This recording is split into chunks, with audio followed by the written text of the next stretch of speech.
good.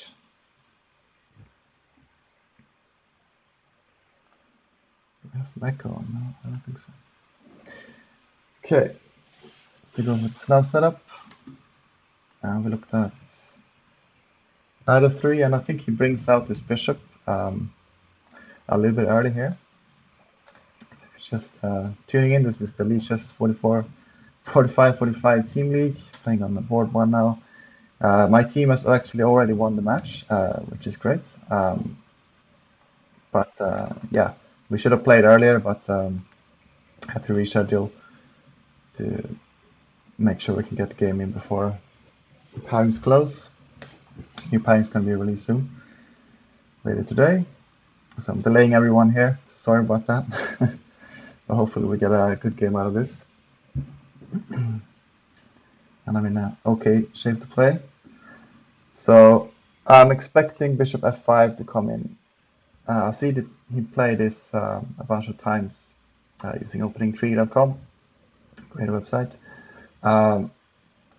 And then he takes on c4. But this actually gives me a little bit of an edge. I think the most solid line here is to play g6, bishop g7. When he plays like this, we get to claim the center. So he's going to play bishop f5, take here, and I'm able to reclaim the pawn on c4 with my knight. So knight d5, knight takes c4. Bishop is going to come onto the strong diagonal that the pawn is no longer on d5. If he wants to hold on to it, he's going to have some problems with a4, and the bishop is going to create some tactical problems for him with his rook. And just holding on to the c pawn in general is going to be hard after moves like b5. I also can play b3 to attack the pawn chain from the front. So usually he lets me take back on c4 and just develop his pieces. But then the bishop that went to f5, often I can harass that one. So I can get e4 in, like the bishop has to go to g6. And then in some lines, I can either play to restrict his bishop with moves like g4 and f3 even, which looks a bit weird because I've been shutting in my own bishop as well. But basically, it means he doesn't have any squares for his bishop. The other way is to attack him and the queen side as well with h4, g4, and h5. And if he punches back with something like h5, then I can follow up with knight g5, and it takes queen takes g4, and I get a little bit of an attack on the queen side, or the king side, sorry, which can be hard to play against. And at the same time, I'm able to keep a good center after it takes and knight takes. So I get my typical Catalan setup here. Knight c3 as well. And I can often play a4 to prevent him from playing b5, and I just kind of enjoy the space advantage here. So I'm hoping to get that one in.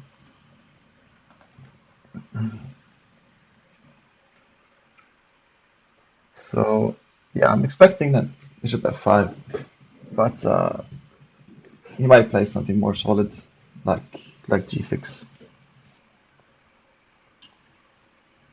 It's not bad, bishop f5, but it's a slight inaccuracy from what I understand. It's been doing the lifetime repertoire on the Catalan, on Chessable, so I can really recommend those if you're looking to strengthen your repertoires. They're really good. They are quite heavy though. I think there's like over 1,000 lines video content as well. I kind of use it as a reference manual sometimes, or I go into it to prepare specific lines. And oftentimes you can get the quick starter guide, just go through that, and that's enough to start playing. And then you can have the others as a reference as you go along. That's worked for me at least. So I haven't played Catalan for that long, but the courses have been really helpful. I'm having some study mates as well. Sometimes play a few training games. Oh, I had a coach some time ago as well, an IM, which did a lot of Catalan stuff with. Hopefully I can remember some of that. So yeah, bishop f5 is what I'm expecting. I'm going to follow up with knight c3, and his games from previous, he's taken on c4.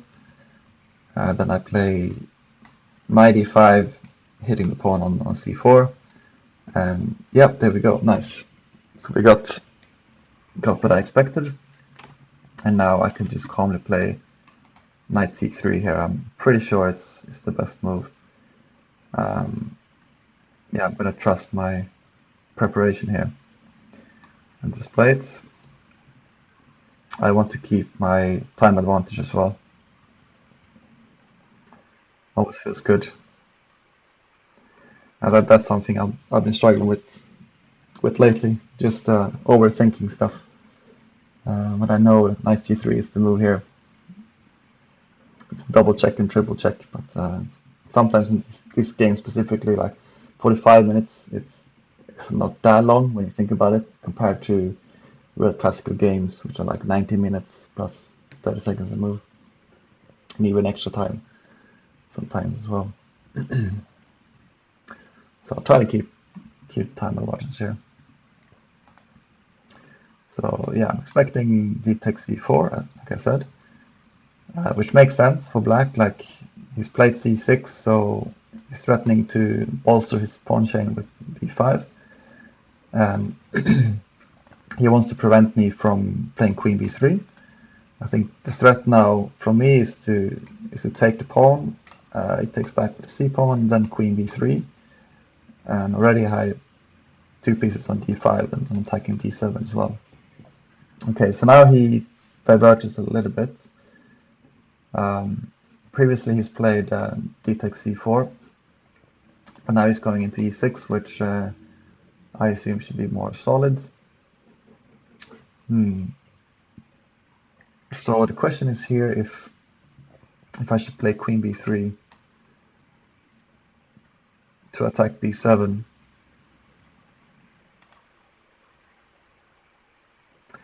I think it is quite good actually, because he can't really play queen c7 because I got bishop f4.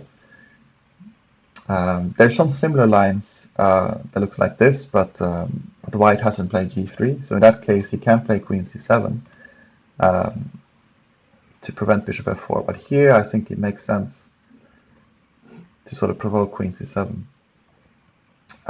because queen b3, how else is going to protect b7?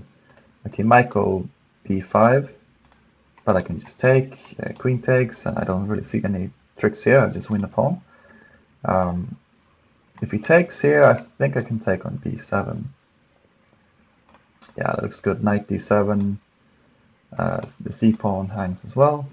So after queen b3, I would expect queen b6, and then I think just c5 is quite good, because takes, pawn takes, and I got a nice a file to work with here, and I can push my b pawn up to b4, b5.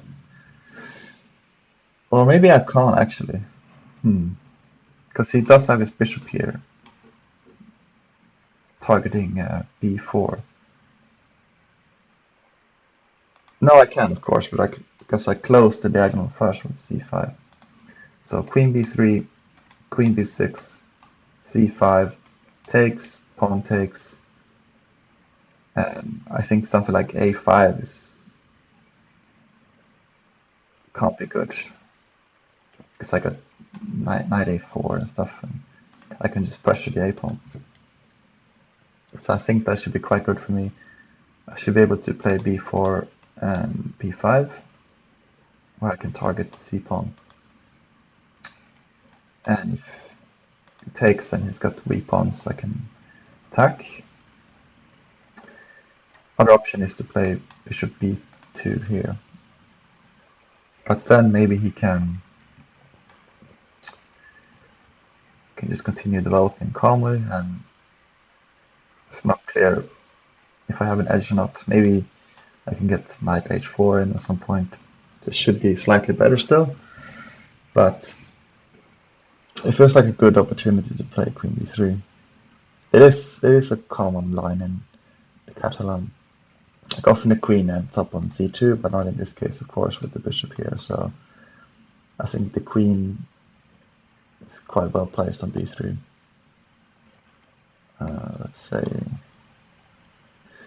Let's see how many other moves. Take, and knight here takes. Yeah, it can't be good for black. I think queen b6, c5, take. Queen trade is not bad as well.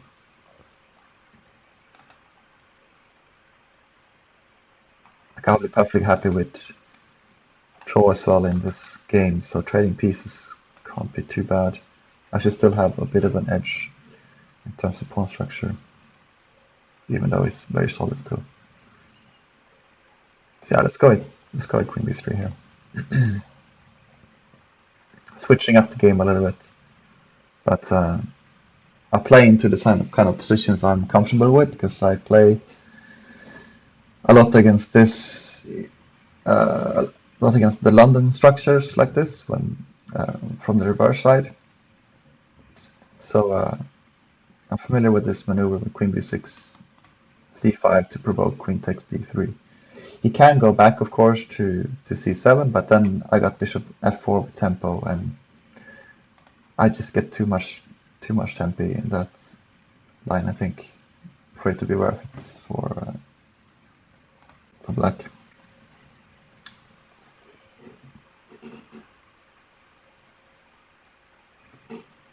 Post my link here as well. If anyone missed that. So yeah, he can also play queen c8, which would make sense, but he is putting his queen on the c file, so I can line up a rook on the c file, and perhaps at some point after takes, maybe there'll be some tactics like knight takes d5, for instance, or if you want to put a bishop on d6, I might be able to harass it like this if the c file is open. So the queen is not entirely happy on the c file. He can also play b6, but then my bishop will be a bit happier on this diagonal because he has weakened c6, and he still needs to figure out how to develop his knight. And he doesn't have, of course, a bishop on c8 that he can tuck away on b7. So b6 would be like just a weakness, basically. He does reinforce c5, but I don't think he'll be ready to play it anytime soon. So I don't think he'd be happy with playing b6 here. So I think we're going to see queen b6. Queen b6, c5, takes. Queen b6, queen c7, bishop f4. Bishop d6, he can't play that because the pawn is here, I can just take it. So yeah, it looks pretty good.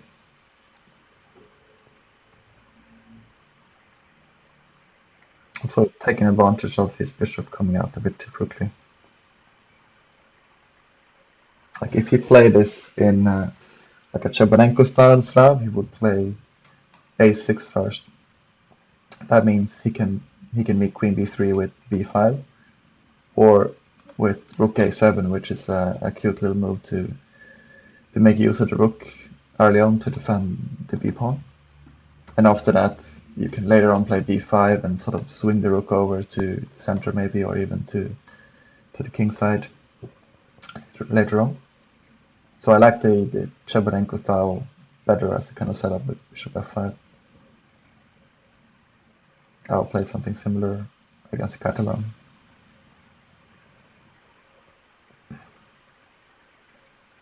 But yeah, this is still completely fine.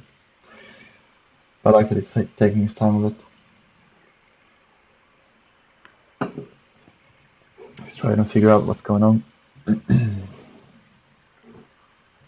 try to keep that time with one if I can. I don't think it makes sense to take on c4. I think either queen c8 or queen b6. He might build b6, but he's kind of surrendering some positional weakness here on the queen side. Queen d7 is not good because of knight d5. It's hitting in the queen.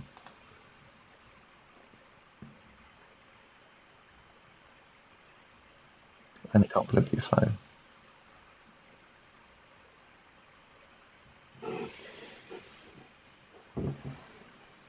So yeah, I expect queen b6 to come.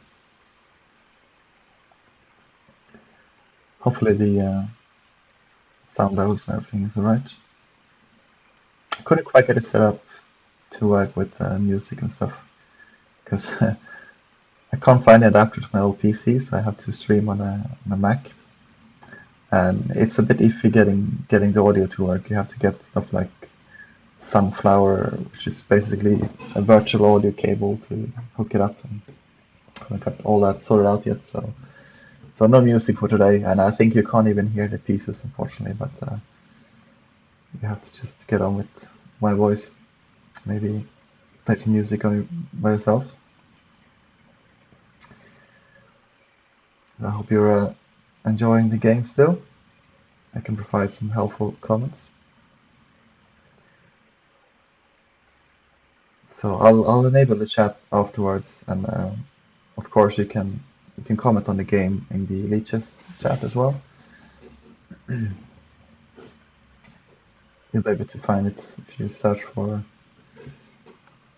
my nickname here. So we do have queen b6, which was expected, and now I said I want to play c5. It kind of blunts my bishop a little bit, but I think it's totally worth it here because we get the tempo on the queen, and we get this pawn lever that we can push. So, is there anything wrong with c5 here? From a tactical point of view. Just do a quick blunder check here. If he moves his queen back to c7, we just play bishop f4. If queen e7, yeah, he can't really find a good place for his queen where he also protects b7, so I think he's going to have to trade queens. If you play queen a6, I can play e4 and win a piece. Because of this covered attack here. And it doesn't make sense to sacrifice the bishop. So yeah, let's go with c5. If he takes, of course, we'll take back.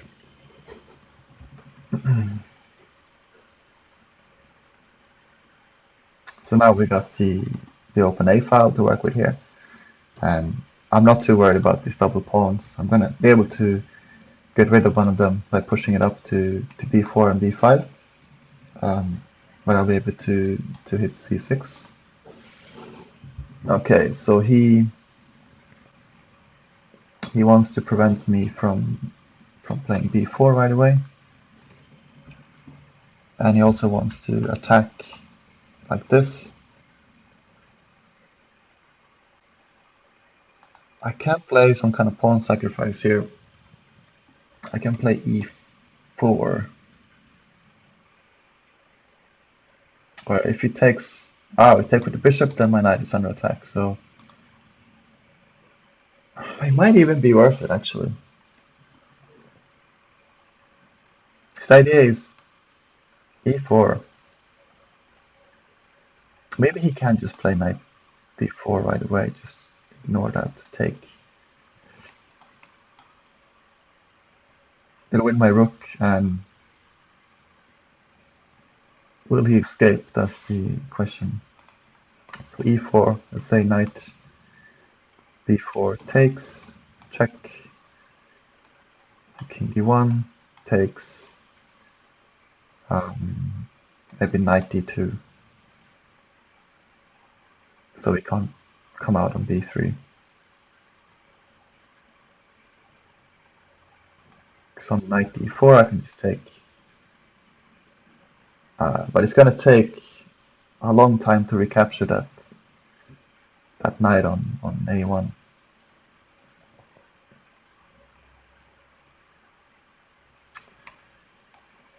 There's also e4, pawn takes. I can take with the bishop then right away, because if he takes here, then I can take on b7, which would be a catastrophe for him. So he needs to take back. So I have sacrificed the pawn on e4, but these pawns are now very weak. I can take on a6 right away. And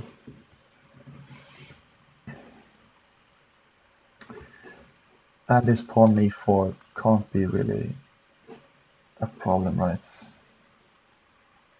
Ah, I can play knight e5 as well, hitting c6. That does look interesting.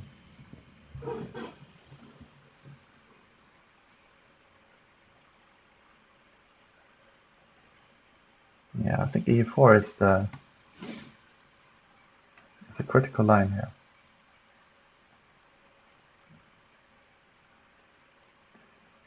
I can make use of the move confirmation here. So bishop takes.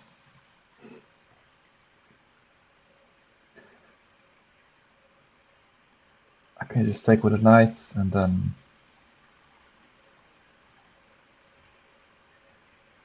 do the same thing. Take here. Pawn takes. We got bishop takes. I think he has to take back. And then we got knight e5, hitting both of these pawns. And we only sacrificed one pawn for this. So that looks quite promising. The other line is knight b4. I can take here. Can I play knight d2? No. I need to take the piece. So here, take knight c2, king d1. Or maybe king e2 actually.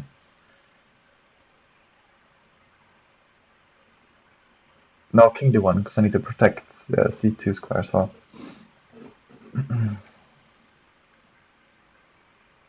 So king d1 takes.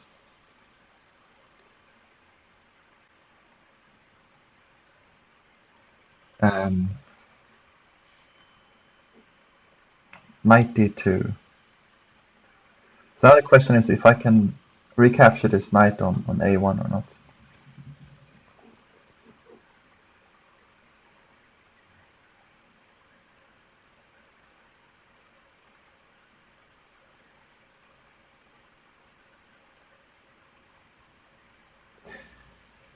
One way is to play b4, b3, bishop b2, and then take with the bishop. Another way is bishop out somewhere,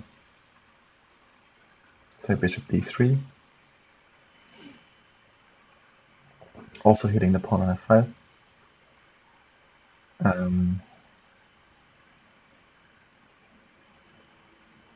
Getting my rook to take it somehow.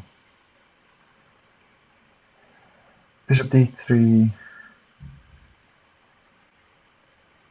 Yeah, bishop d3 is good because it covers c2, so that means the king can now come up. For example, king e2. and then the bishop moves out, let's say to g5, then I can take his knight on a1. So what can he do in the meantime?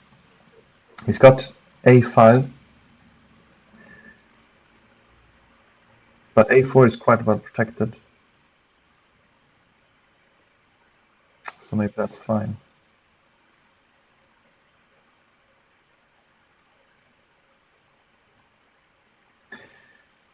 There's also knight takes e4, which I haven't looked at. But I think I just take on a6 anyway. He's not really threatening anything with that knight, so I can just take on a6.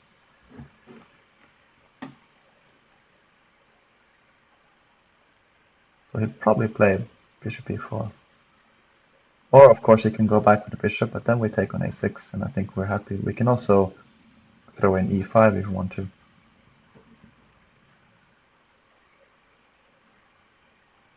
I think e4 is strong here.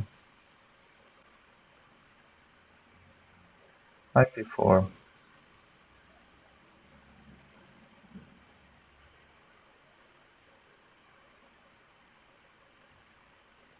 Yeah, I must take, because I can't really defend e4 and the c2 square at the same time, from what I see. So yeah, take.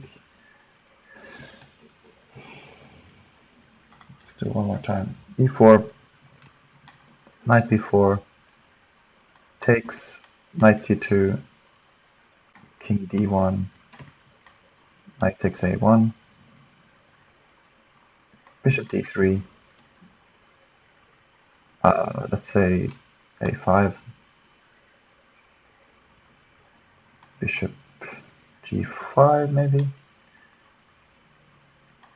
a4, I can just take it, right?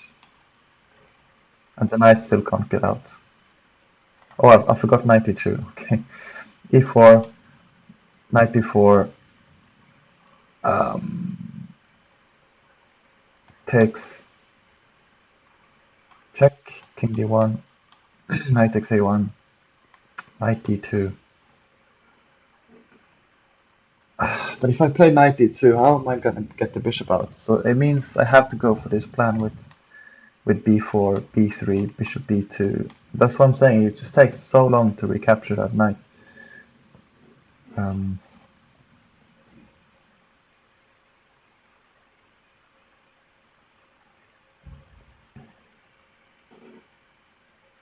But I think it's still the best I have here.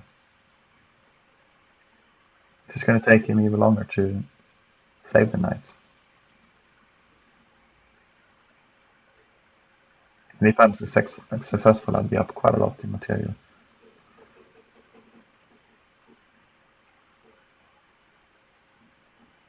If not, I still get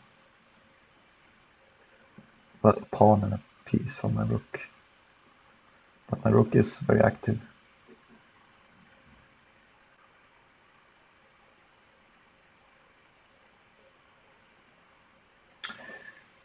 Do I have any other options?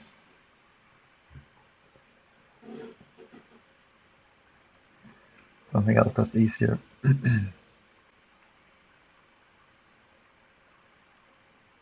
There's e3, of course, but after knight b4,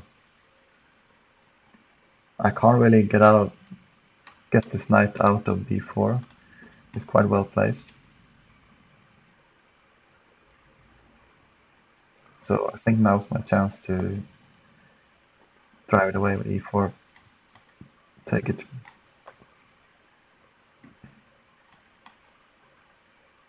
Knight here takes check, king d1, takes knight d2. Maybe I want to take on e6 first. No, I need to go with b3. So knight d2. Let's say he plays a5.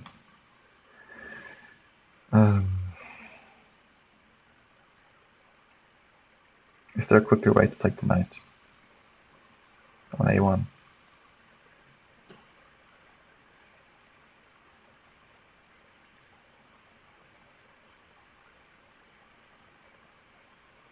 A5 is annoying because I can't really play b4. Because then he takes and my knight is attacked on c3.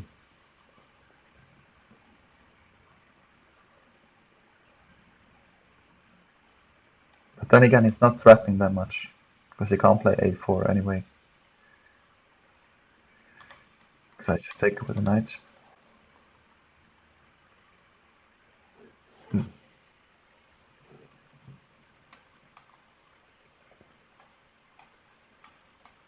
Knight c2, king d1, takes. Knight d2.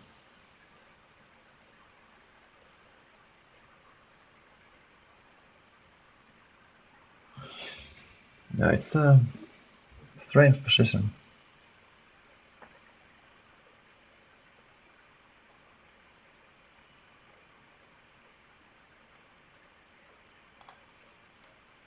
After this, does it make sense to play anything else than taking a bishop? A king d1, for instance. But then he can just take on e4, right? Just like knight takes e4. And what have I got from that?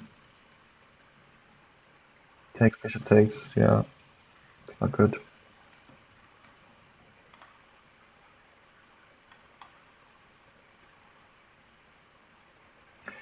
Need to play a move soon.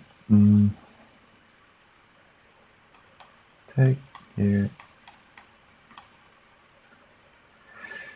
I need to play knight d2.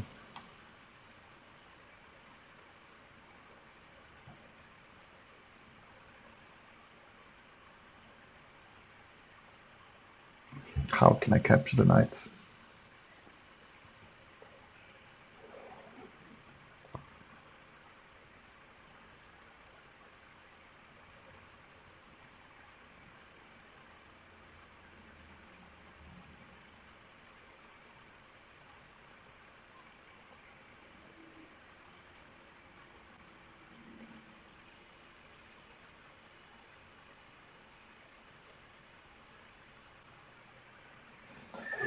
Well, I had the idea of playing bishop d3 as well. King up.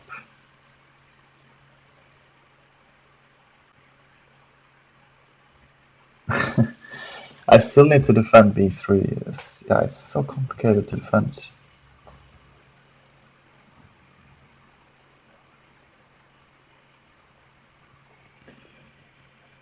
I think I might still go for it.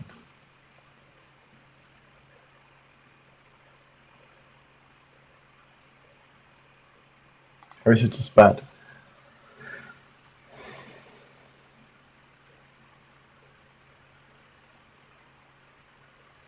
Wait a minute. Knight b4, rook a4, does that work? Just hitting the knight simply? Because he can check. But I can play king d1. And, I mean, he can take with the bishop.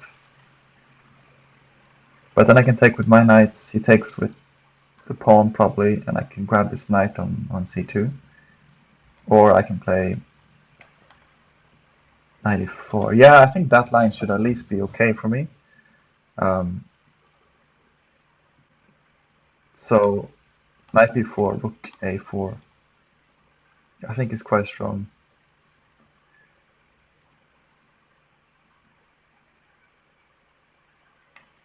Knight check, maybe. King d2, king d1. Bishop takes.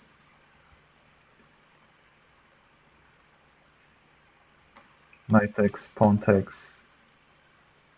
I can just move my knight and... Oh, the rook defends d4, which is kind of nice. Yeah, it should give me enough confidence to play e4 here. So I'm going to do it. I can't spend all my time on this move. But it is a critical moment, I think.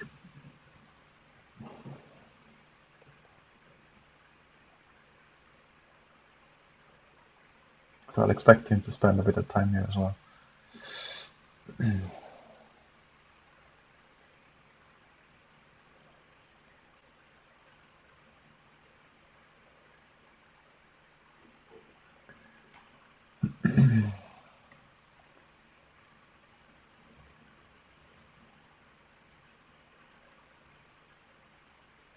So knight b4, rook a4.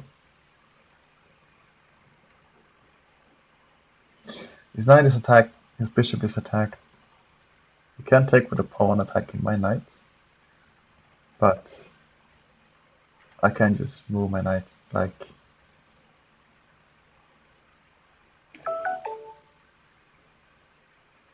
Well, if he takes with a pawn, I can just take his knight, actually. Because when he takes my knight, I can take on b7. That looks pretty good. So I'm looking at the line knight b4, rook a4. I spent a lot of time looking at takes, check, takes here, but I just couldn't figure out a good way to regain the knight on a1 once he captures my rook, so I'm not really sure about it. It would take me 4 or 5 moves to recapture the knights, and it's not even clear that I'm going to get it. Maybe he can just push his a-pawn and defend it with a rook somehow. Or at the very least, he can start attacking my pawns, like the d-pawn, for example. So I think I like rook a4 better in response to knight b4. It's a good practice for my calculation here. This is why we play longer time controls, not just massing blitz over and over. Because the blitz, maybe you have one or 2 times to calculate a little bit, but most of the times you have to play with your intuition and opening theory and whatnot. So it's good to practice calculating and visualizing. So let's see what else we can do. Can go back, of course, with the bishop, but then we just take here, and if the rook takes, his pawns is split up. The a-pawn is quite weak and blockaded by my rook. I'm attacking c6 as well. I don't think he's going to go for that. He can also take it with the pawn. But then, again, I think I want to start with bishop takes, because any other move he's going to play knight b4, and the knight is just going to be quite strong there. Even if I go rook a4, he's got a5 to support the knight, and even if there are no nasty forks down here, I think it's going to be quite hard to defend against those annoying forks, and he can just ramp up pressure on the d5 as well. So I think it's better to... Oops, if he takes here, I'm going to take on a6. When he takes back, then I'll move my knight somewhere.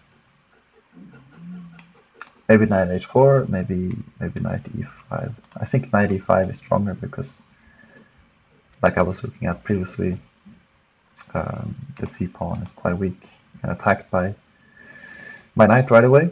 And if he defends, I can take on a6 and increase my pressure onto c6. And if the bishop takes, attacking my knight here, I think I want to take here first. The knight takes, and then we can take here. And I don't think there are any good forks there, but yeah, I may have missed something. So let's take a look.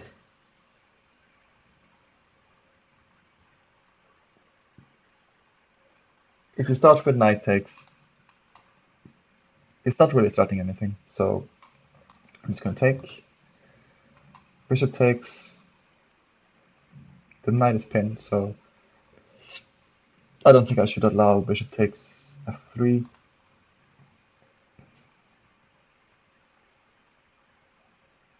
So I think knight takes. Pawn takes probably to get a tempo on my knight. And then after pawn takes, then I can take on a6. Because if he takes on f3, then I can take on b7. And if he takes back, again he has shattered his pawn chain, so I can play knight e5. So I think knight b4 is the best move. So I expect him to play that. It's a bit more active as well.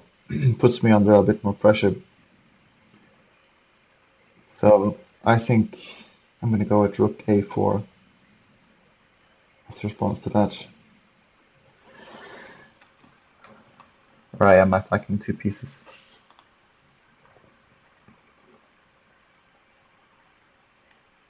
If pawn takes, I can just take the knight, I think. Takes here, rook here. I don't really see anything dangerous here on the king side. Put the pawn on f3.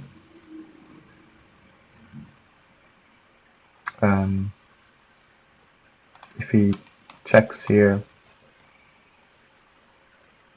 I think I'll play king d1.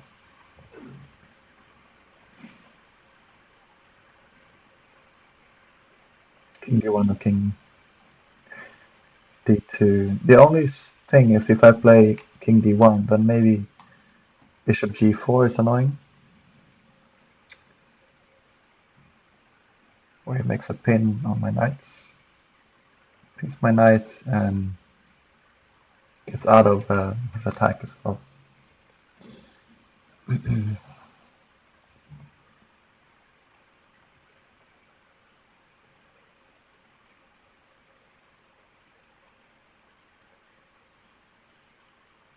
So yeah, maybe I'll take the knight.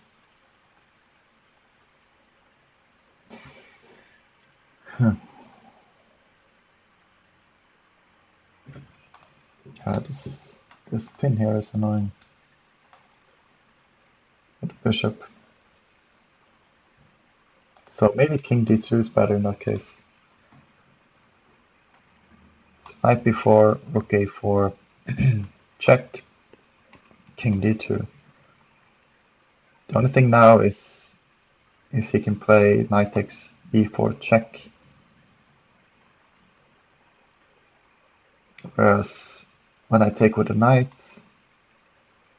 no, of course, I can just take his knight, I think. He gets the discovered attack. It might be a problem. God, this is complicated. So, bishop d3 maybe, and then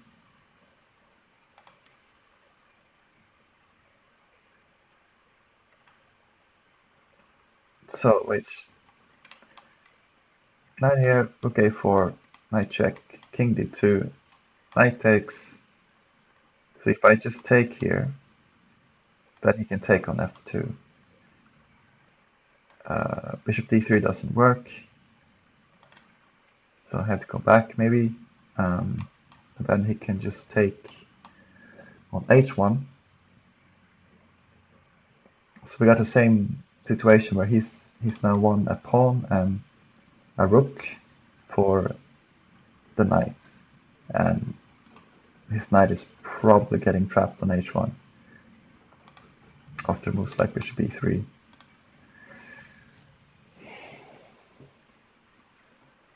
The other option I have is after knight b4, rook a4, knight c2, king d2, knight takes. I can take here first, but then he can take back with the bishop. And he's got this nasty pin here, and his bishop is defending c2 as well. Plus he's no, he's not attacking d4 because my rook is still defending. But I may still be able to trap his knight on c2. for the cost of one pawn here. So maybe then I can play, I don't know, bishop d2 or bishop e2. I need to get out of this pin.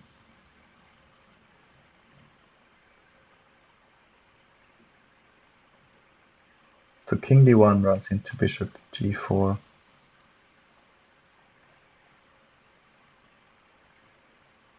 But if I just go bishop e2, then what happens? Like knight here, rook a4, knight c2, king d1, bishop g4, bishop e2.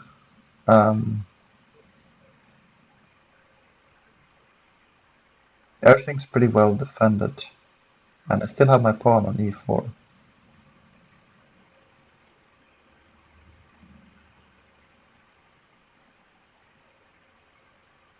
So what's he going to do then? I think, well, I can take on f3, bishop takes, and he can't take here because the nice rook is defending d4. So yeah, maybe that's the best course of action there. With king d1 and bishop e2. Just defending the pin. While I still have my king attacking c2.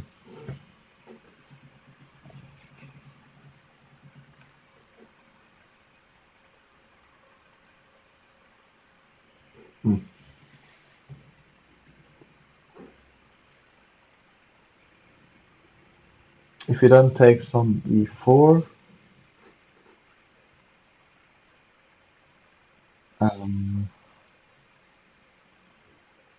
I can just move my knight somewhere. Yeah. Maybe just like 95. Attacking his bishop 2 times, so he's gonna have to trade. And then I can take back with this knight perhaps. And I think his knight is getting trapped on g2. He can't go back to d4. Can't take this pawn because I still have the knight here. And, well, I don't have the knight here, but I have the rook here defending. The rook takes away 2 squares here. With the pawn taking away this square, and this pawn takes away f2, takes away e3, so I think he's going to lose this knight there. The line. Yeah, so maybe knight b4 doesn't work. And if it doesn't, I think I'm in a good position here. Because I'll be able to take on a6, and his pawn chain is going to be shattered, and I can follow up with knight e5.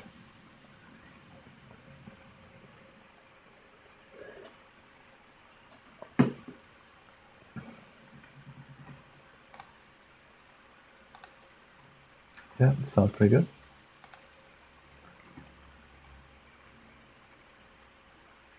Yeah, so very complicated sequence here. I spent a lot of time looking at knight b4, takes, knight c2, king d1, take here, after knight d2 to protect d3, the flight square, and then I couldn't for life of me figure out how to recapture this knight, because if I do with the bishop I need to play like b4, b3, bishop b2 and takes, and if I want to take with the rook, then I need to make moves like bishop d3, king d2, but then I have to make even more moves to protect b3 and at the same time sort of untangle my pieces here to get the bishop out, and I think there's just too many moves to try to recapture the knight. And he's going to be able to counterattack with a5, a5, a4, and also attacking down the d file. My weak pawn on d4 after captures. So instead I'm going to go for rook a4. So knight b4, rook a4, which attacks the knights and gets out of the fork. So we did go for this that I expected. So now let me regain some time here and play rook a4 quite quickly. I don't really see anything else he can do. There's a5, there's knight c2, there's pawn takes. But I think I've covered all of these lines already.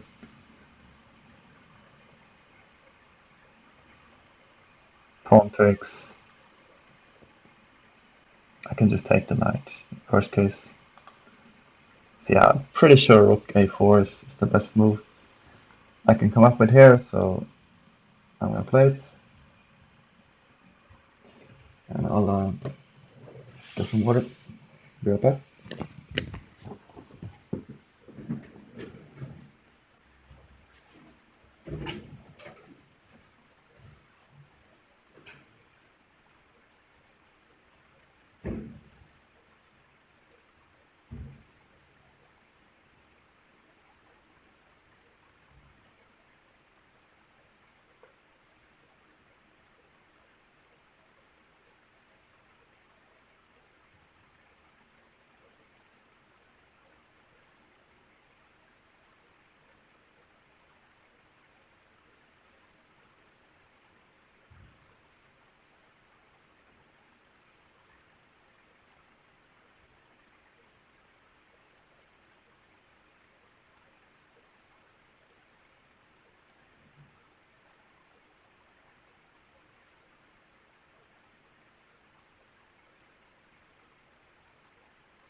Alright, so we did go for knight c2.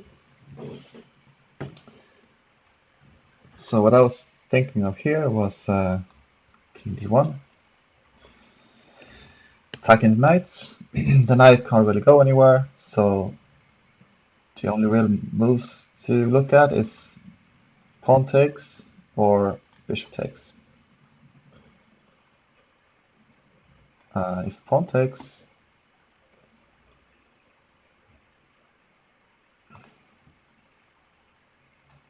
let's see.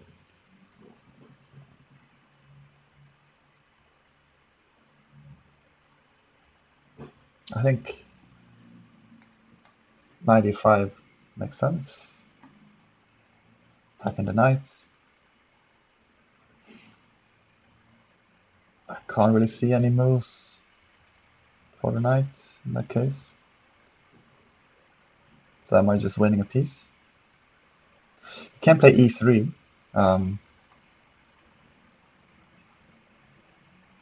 But after f takes, it's kind of in the same position. Yeah. So like that. He's probably going to play either bishop takes or bishop g4. If bishop g4, I'm just going to go bishop e2, I think. That's what I was looking at. Threatening the knights and defending my knights, of course. And if he takes, his bishop takes, and this pawn is still defended by my rook. And he doesn't really have any other squares for the knights. Maybe he's got some better move in between, but I think that's still Looks pretty good. This bishop takes as well. Then I was going to take with the knight. Well, if he takes with his knight, he's threatening another fork now here that I didn't see. Okay. So knight takes, well, bishop takes first.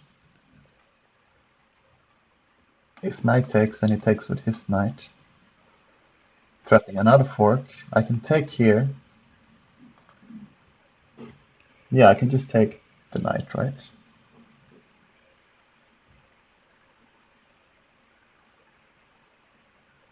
Yeah, I can take the knight and get out of that.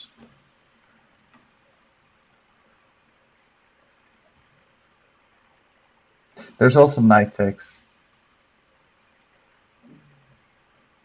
Yeah, I think knight takes is the move he's going to play then, where he's threatening another fork.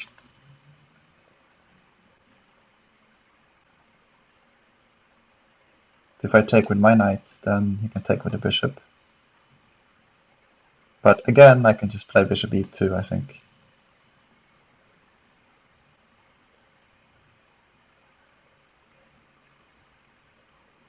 And I think it's all defended here. Yeah, let's go king d1. I don't like king d2 as much, because a knight takes with check.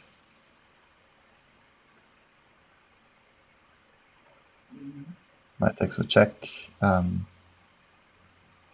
have to take with the knight, and then he takes with the bishop, and after that his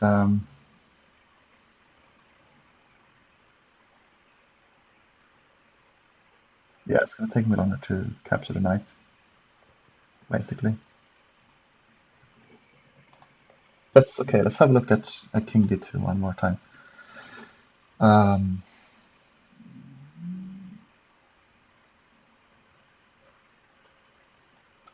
There's still knight takes here. Yeah, that was the problem because of the discovered attack.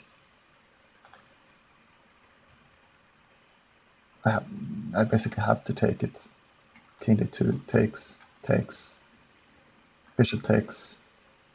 He's defending the knight and attacking on f3. So maybe bishop e2. But then how do I capture the bishop on e4? Whereas if I play king d1, knight takes, knight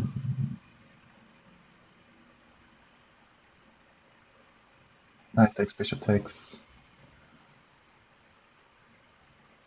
bishop e2.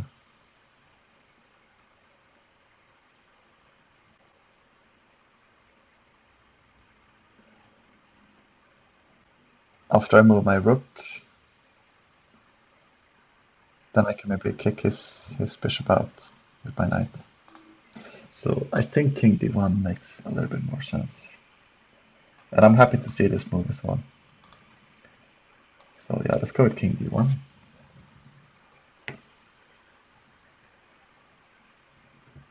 I'm also not blocking in my bishop.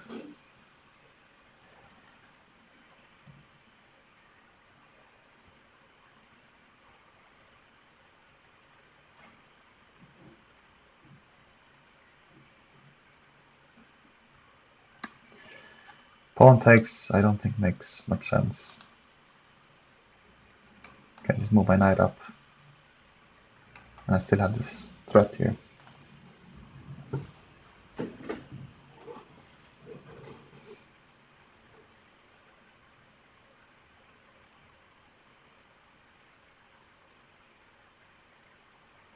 So we'll probably see knight takes e4.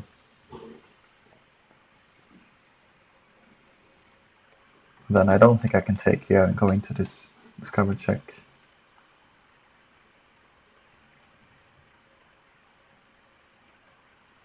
Like I'm almost mate there. I can't go back.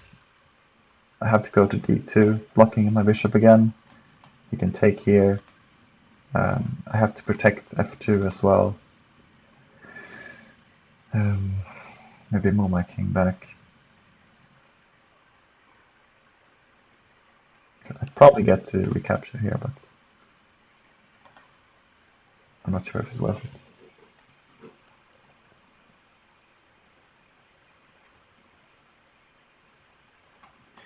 If the knight takes, I think I gotta take with my knights. I don't see any other good options.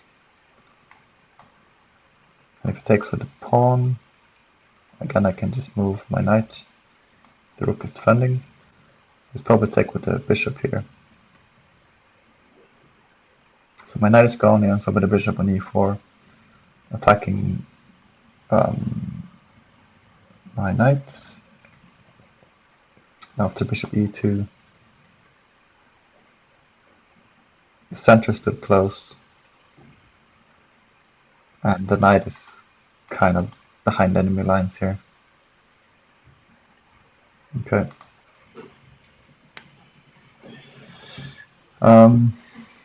So I think knight takes is the only thing that makes sense here, because I need to defend against this fork, and I can't take this knight, so yeah, I'm gonna have to take it, right? The knight is just too dangerous here. It doesn't make sense to pull my king back. I can't defend it with bishop e3 because he just takes with his knight and he'll be a pawn up. So I'm gonna have to take the knight here.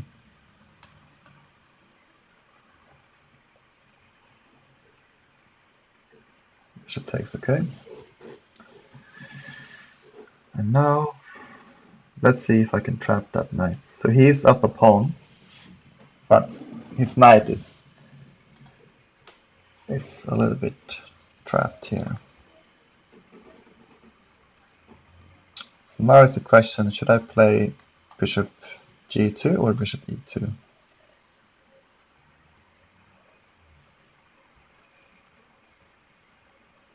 Might make sense to have the bishop on this diagonal, because it protects against b5 stuff a little bit better.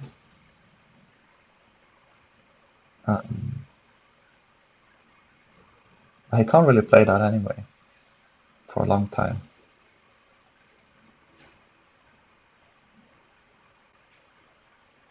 But if I place it on g2, the bishop will be pinned instead of the knight. But that is a little bit faster. Like bishop g2, I threatened to play knight h4,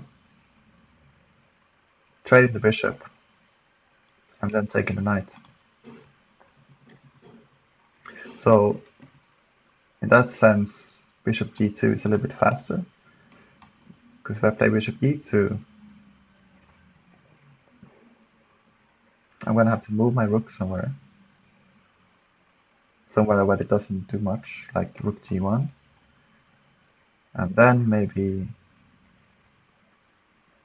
put my knight somewhere, but then he can just move this bishop away, so he keeps defending his knight. So I think bishop g2 makes more sense here to threaten knight h4, get the trades, and then capture the knight, because the knight doesn't have any squares as of now.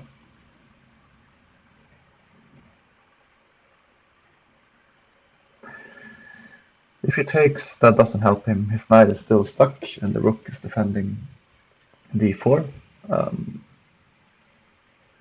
So I think he's going to have to sacrifice at least a pawn to get the knight out somewhere. Maybe with e5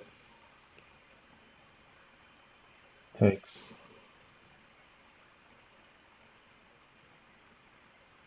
Yeah, e5 is a move I have to look out for. Because pawn takes, he's got bishop takes c5. He's attacking this pawn. If he gets this pawn, then his knight might be able to get out. So play might go e5. I can't really ignore it, can I? So I have to take it. Let's say bishop takes. If I just continue with my plan, knight h4, you might say takes, takes. Oh, the knight comes out to d4.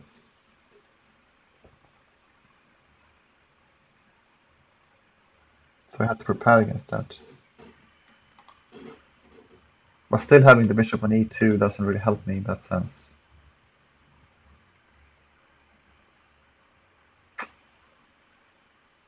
I can still go for bishop g2 and then decide later on how I'm going to proceed. So let's go with this.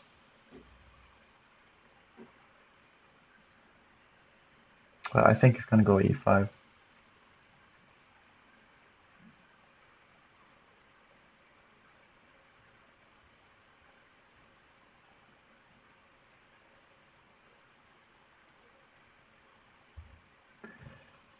Maybe I can do something on the e file later on.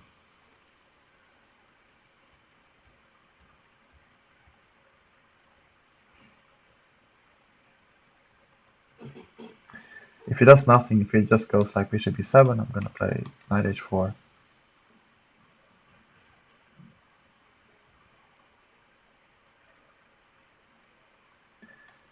And if the bishop goes here, I can play g4. I have to go to like d3, but I can just play king d2 maybe. Bishop back. Maybe I'll take the knight, he takes my rook. I get, what, 3 pieces for a rook and a piece. Should be okay. And I strengthen my pawn chain as well.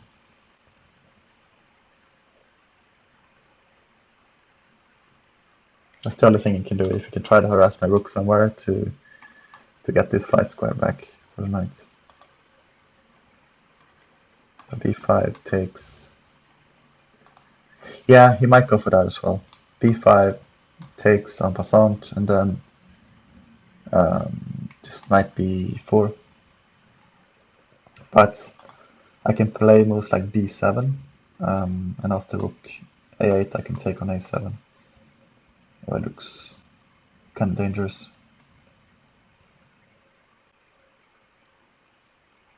Because then this pawn might be weak as well after knight e5 at some point. So it's double-edged line there.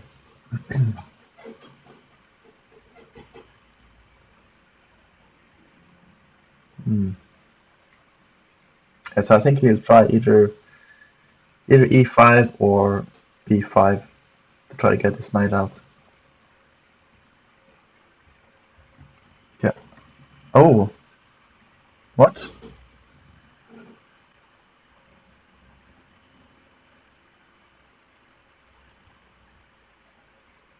Am I missing something here?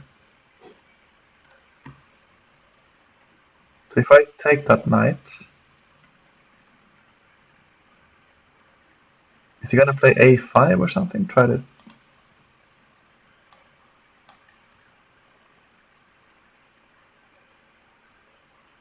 Ah, he can play b5 or b6. Ah, b5 and then a5.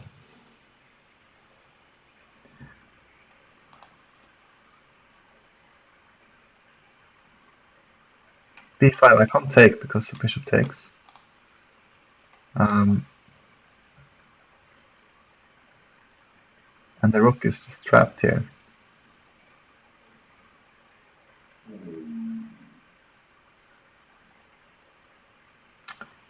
I might be able to get some counterplay now.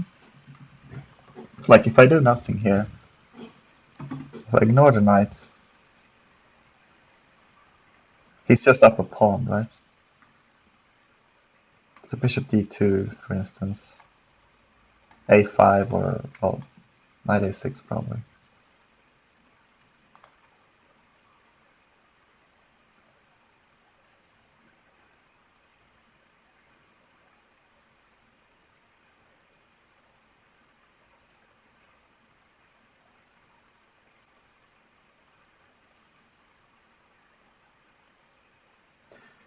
Yeah, bishop d2, knight a6. The knight's gonna come back into the game like that. I can still annoy the knight. I can play like knight c4 and stuff, bishop c4, but bishop f4 is cool. But he's gonna be fine.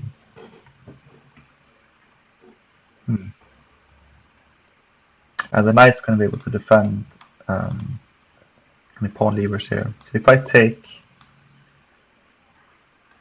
b5,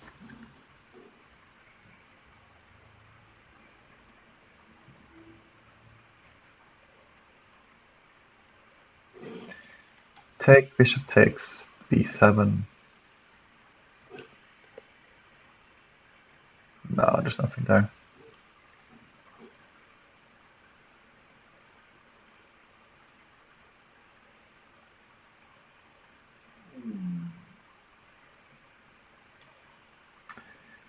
So b5 threatening a5. I don't think there's much I can do about it. It's bishop f4. I'm just not in time to get a rook to the a file.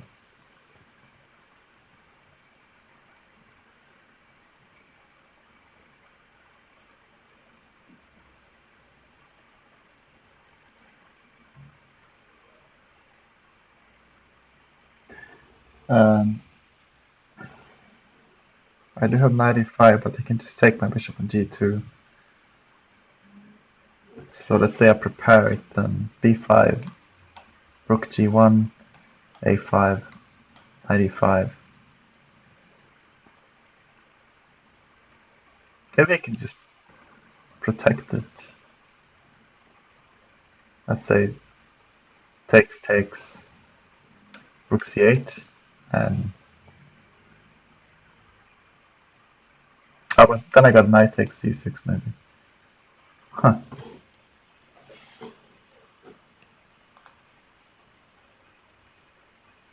So I get a bit of compensation for it. Is it worth it though? Not sure. p5. Is there something else?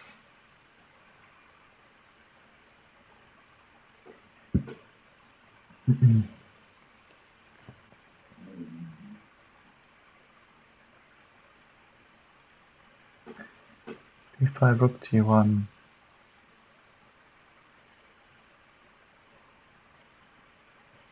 a5, knight e5. If he just takes, I take on c6.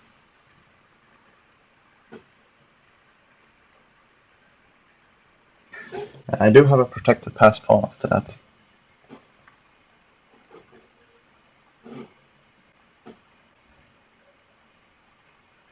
My rook's horribly placed on g2 though. It's playable, but he's better for sure.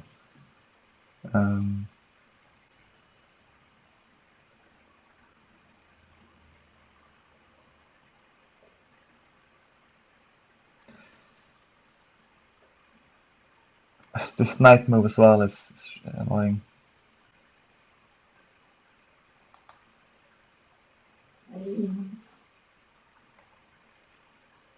Knight h4. h4 takes. Right back.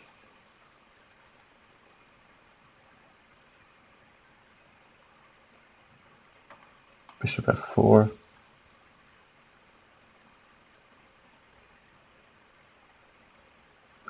Still annoying for him to develop his pieces. Rook takes b5 is like...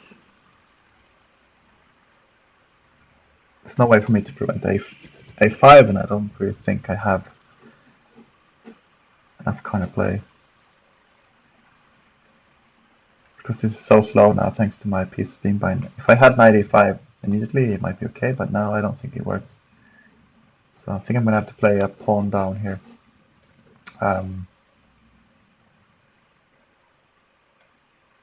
Just playing moves like G1 maybe.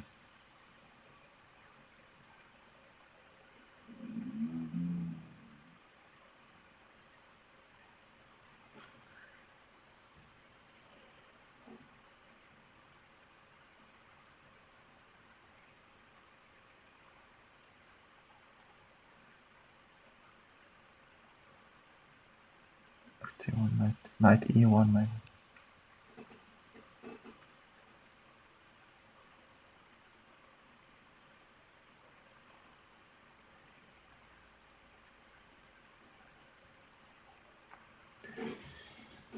Rook G1.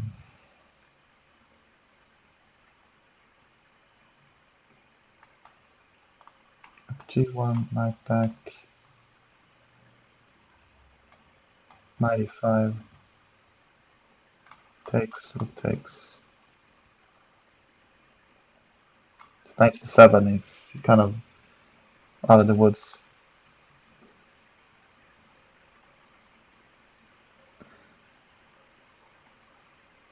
So perhaps it's better to play bishop f4 first. Or just knight h4, takes, knight takes, knight a6, bishop f4. It's probably the easiest way to go. Not clear where this g2 knight is going though, but I'm sure it will find a place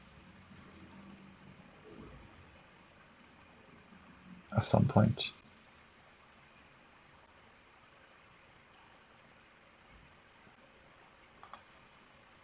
Or I should just play bishop f4, knight back, king d2 or king e2. King d2 probably, and then rook a8. Trying to get some kind of play. Yeah, bishop f4. Well, this is annoying as well. But it doesn't work out, right? Bishop f4, bishop c2, king d2, bishop takes, then I can take here. And I should be good. There's a little trap I can set there, I guess. Bishop f4, knight a6 probably, or even a5. Yeah, probably knight a6 because you can play bishop d2 and stuff. Bishop f4, knight a6, king d2.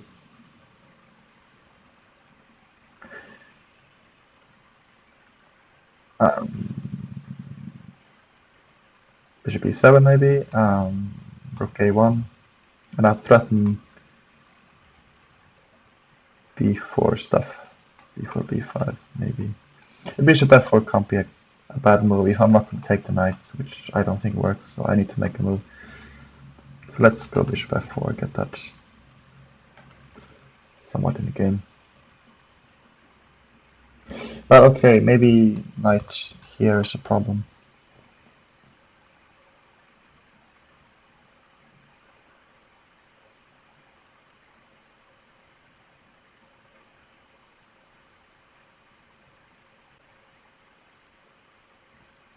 It is a problem.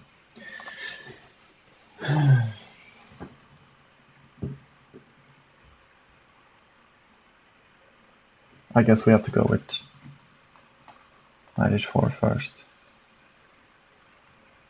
Rook g1.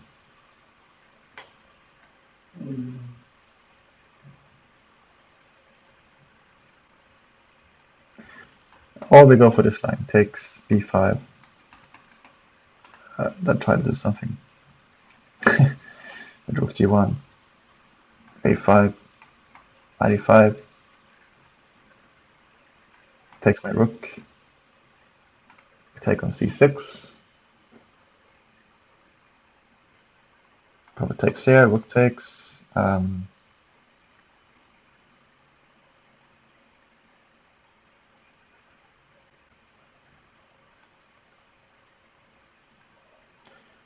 we are attacking the pawn on b4.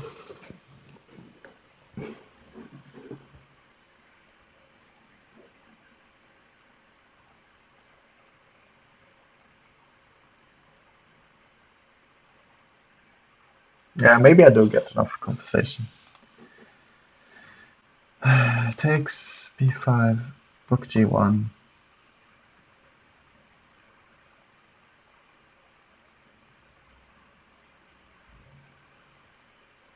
You can also just take here. Kind of a bummer.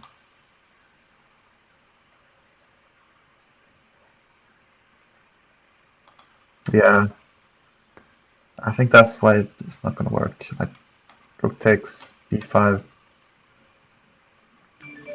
say rook g1. It's gonna take here.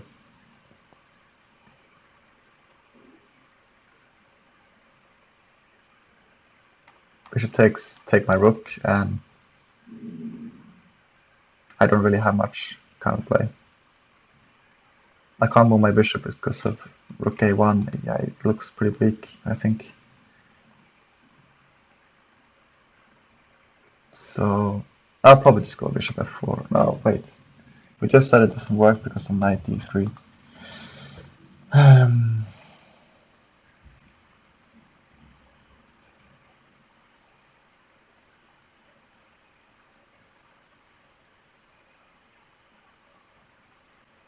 so I guess we just go knight h4 then.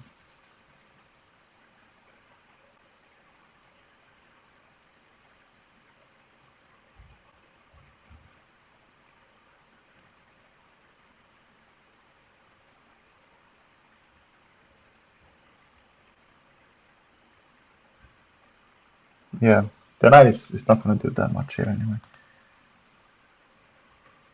I'd rather not displace my rook.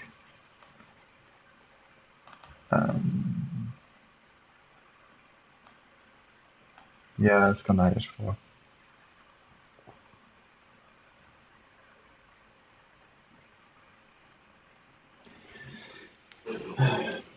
Hard move to make. So we're gonna let him escape with his beloved knight here.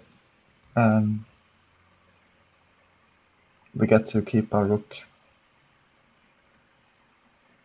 If he plays b5, I can always come back.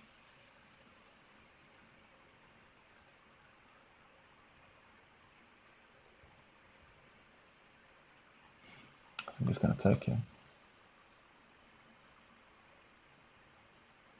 His bishop is pretty strong on e4, so it's nice to get rid of it. Like he's up a pawn here, and I don't really have much counterplay, to be honest. So I'm gonna have to keep defending here. Yeah, I found a really nice trick here with b5, a5 to trap my rook. Takes b5. Sorry, en passant, and he's threatening this, so I can't do much. I have to leave it there, and then a5 is coming no matter what, and my rook is just trapped. I couldn't find a way to save it. So I rather just let him escape with the knight. Play on. I still have a bit of a space advantage, but he does have a solid pawn up. And I'm in some time trouble now. Excuse me.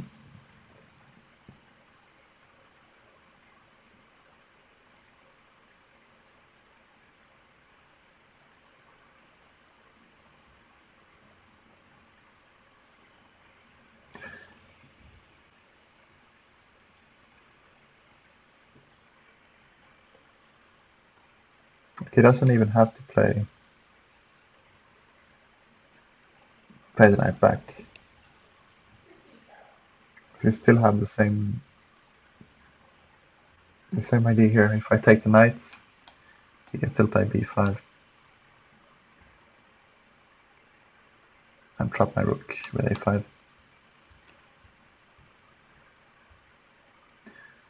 But the bishop is cutting through like that, so I can't take with the pawn.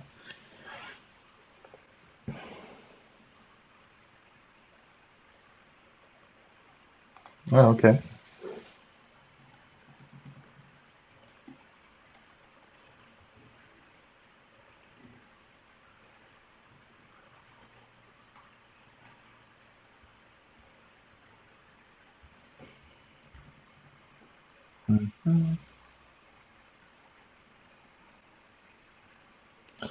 Wait, bishop takes, knight takes, king e2. If it takes my rook, I can take back with my bishop. So I get 2 pieces for the rook. If it takes back with the pawn, then sure, it's got a strong knight, but I should be able to evict that. Hopefully.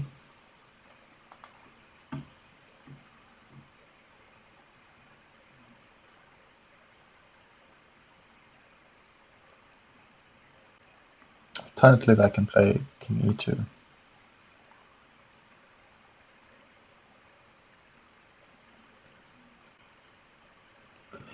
What does he do on king e2 then? Let's go back with the bishop. No, that doesn't work. King e2. Takes, knight takes. He's gonna take my bishop, I bet.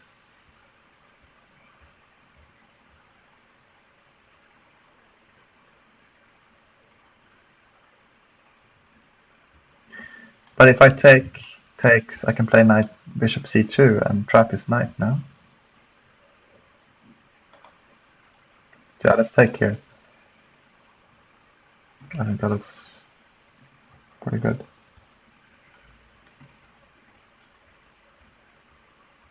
My knight is kind of offside here if he just takes, but this is at least giving me some hope of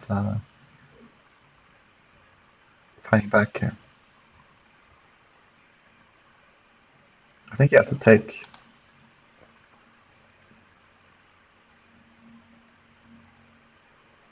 Then I can play maybe bishop. Bishop e3 doesn't work, okay, because it takes here with another fork. So many forks. But if he's gonna take now, then at least he's botched up his pawn structure a little bit. Although he's got this far. Okay, so king e2. Nothing else makes sense. Oh, he's gonna take back with a knight, I guess.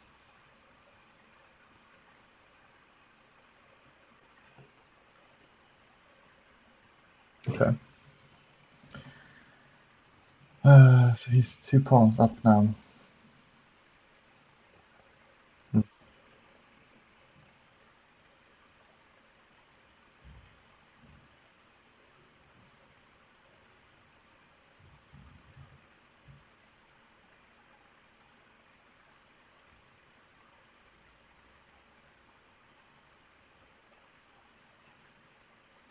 And his knight is very strong.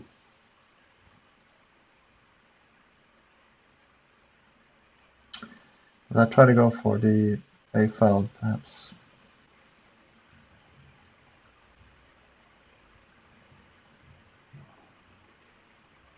Bishop e3 or bishop f4.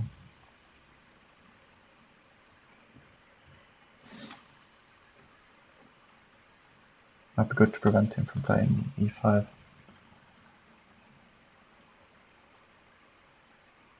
Bishop f4 is not good because of g5, of course.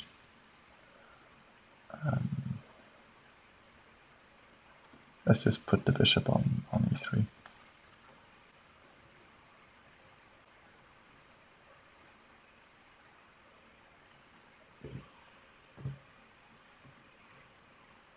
Right, it's time to disable the move confirmation.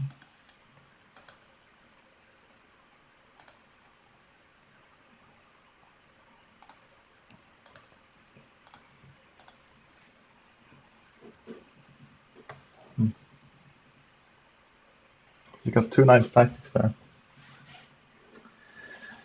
I'm getting punished for getting in time trouble there.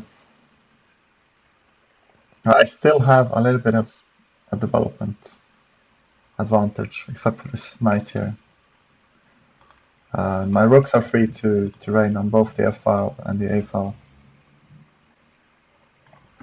He might still have this. No, it doesn't have this head. I can just take now. But after rook a8, a6, and there's a weakness here, but it's going to take me ages to make use of it. I still think it's good to provoke that weakness with rook a1 and then rook f1 maybe later on.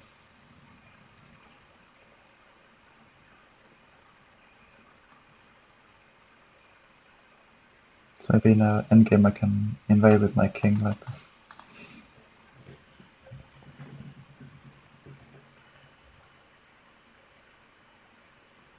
So knight f3 is an option.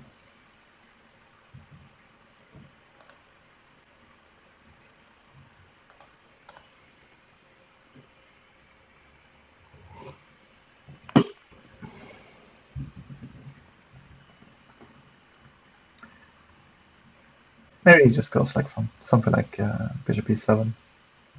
Alright, let's go a6 right away. Okay.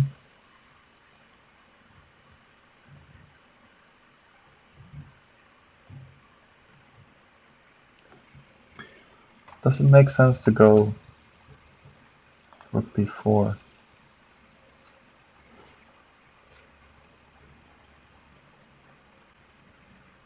Rook b4, d5. And I still can't take this because of this annoying thing. But if my bishop was on f4, it would have worked. I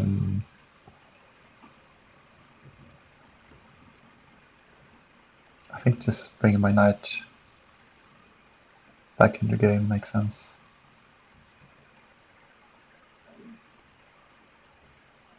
Yeah, I can live here on e5. It's knight f3.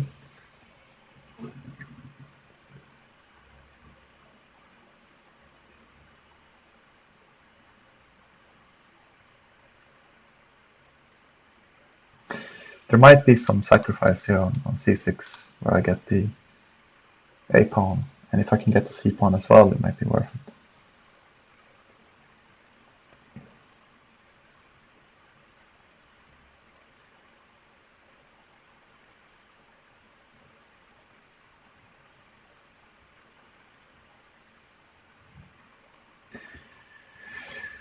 Could be good to provoke f6 as well.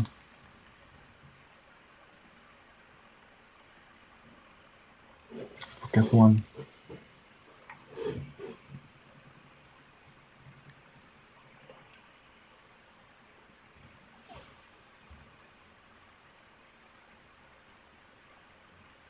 Can he play b5 directly? I don't think so. At very least I can just move my rook upwards and then bring my other rook to a1. A6 is going to be impossible to defend.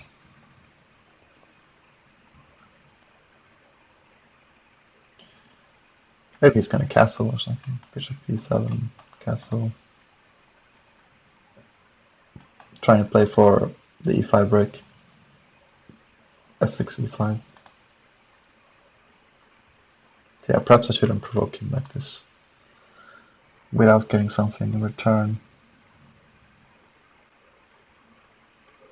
Put my rook on f1. Okay. Just developing here.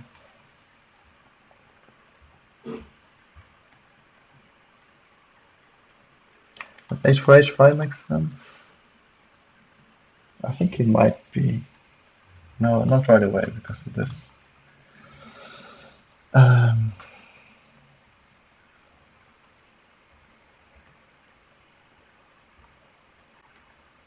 So just knight d2, getting rid of his strong knights. Might be worth it. I know I shouldn't trade pieces, but the knight is just insane.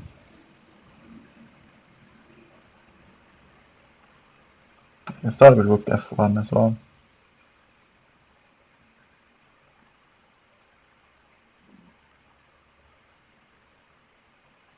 Oh, my knight can come in here. Does it do any good? I'm not sure.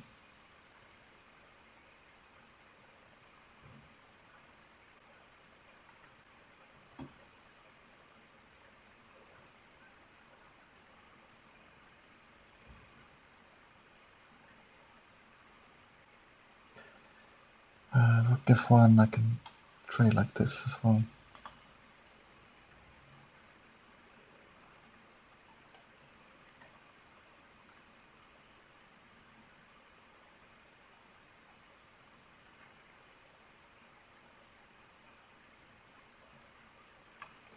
King d3 is also bad, maybe.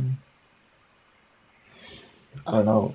My pieces are kind of tied down thanks to this knight, so maybe I should just trade it.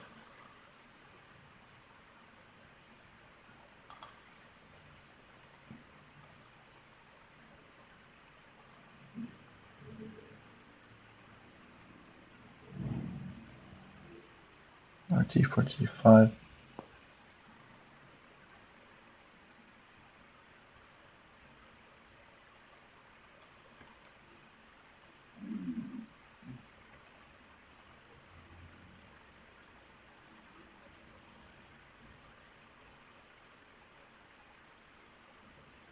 How about bishop f4, h4, h5?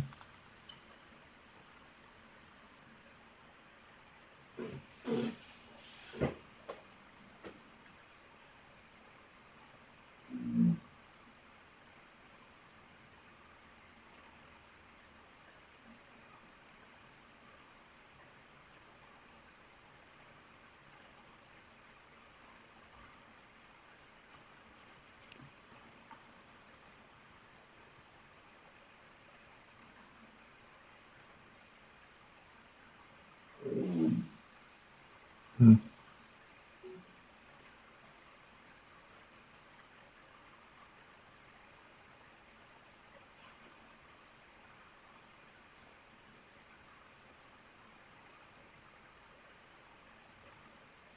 Guess I'll try it. Try something a little bit more active. The idea is to protect g3, so I can push my pawn up without getting forked. I want to try to keep pieces on the board, even though this knight is very strong.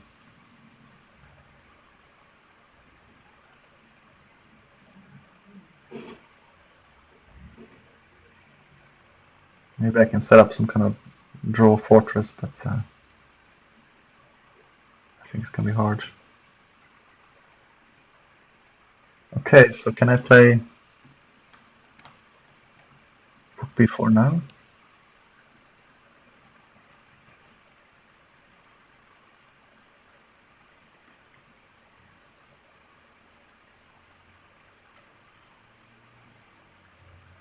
I'm gonna have to try, right?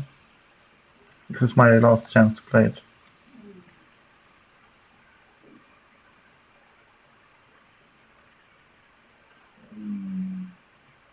Yeah, let's go.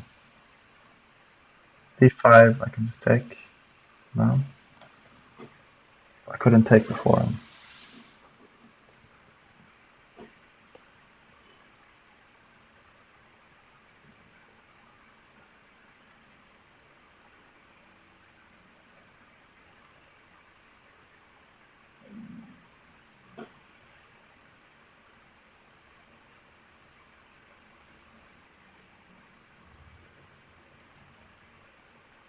So rook a7, I can play bishop b8. Now it goes for the castle queen side.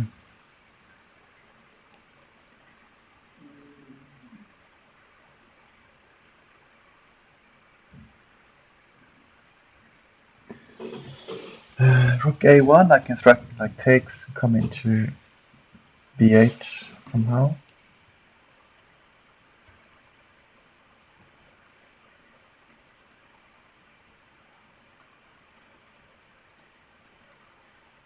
Or I can continue my plan with a4.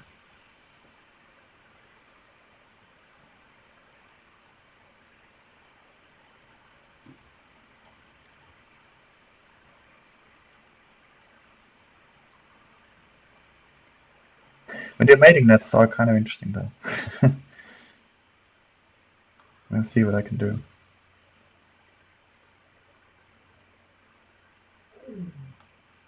It's a little bit like hope chess, but I gotta try something, right? Something like this.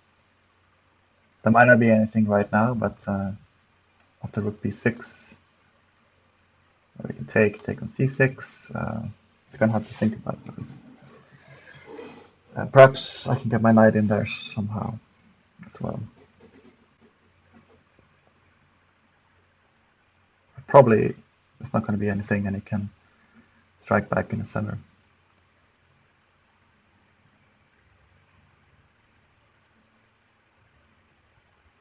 Like if he plays rook d7, for instance, he gets mated. Or he's dropped his pawn.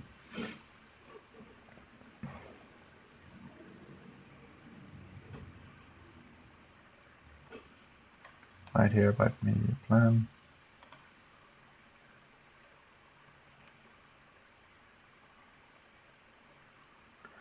Still play a4. a4, b4 potentially.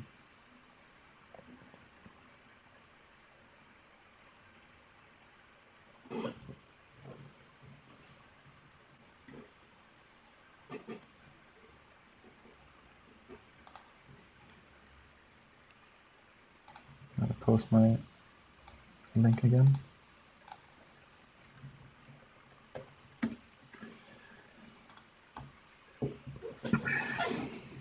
So thanks for joining in.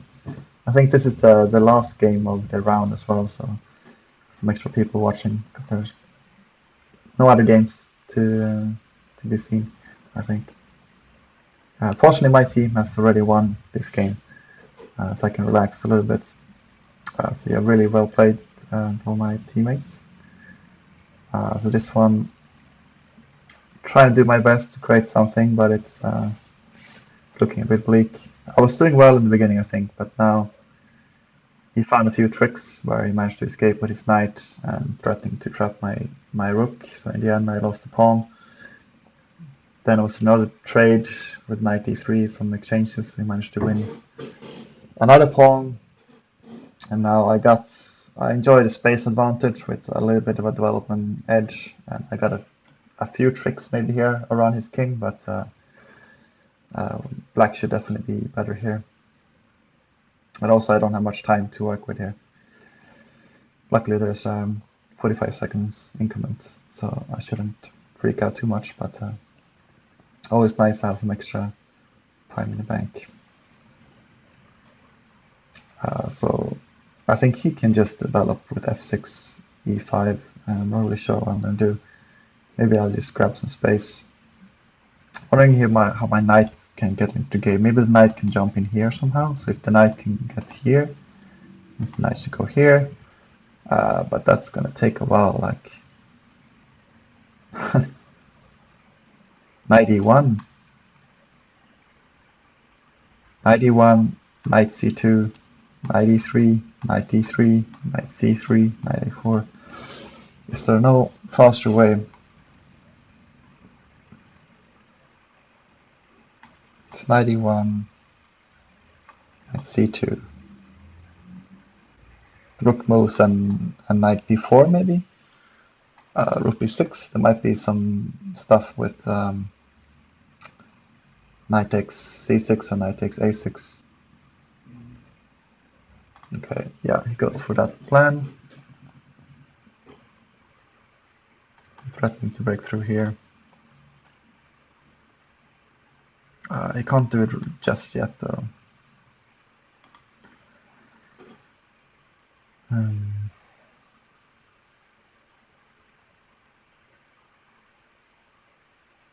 I can win his bishop, interesting. Like takes, check, king up, rook b7,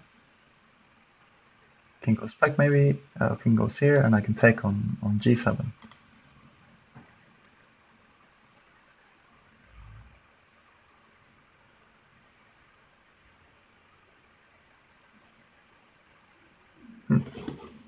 Is it worth it?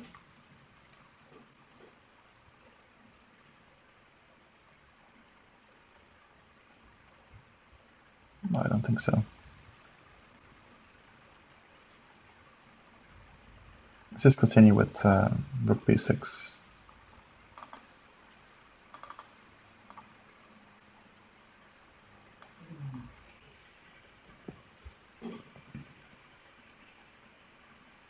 I want the rook, if anything. If I want to sacrifice an a6. But it won't be worth it if I can take with the knights on a6. But it's a long way there for the pony here.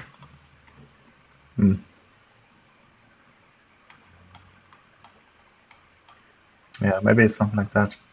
But when I go back, then he can play e5. That's the problem.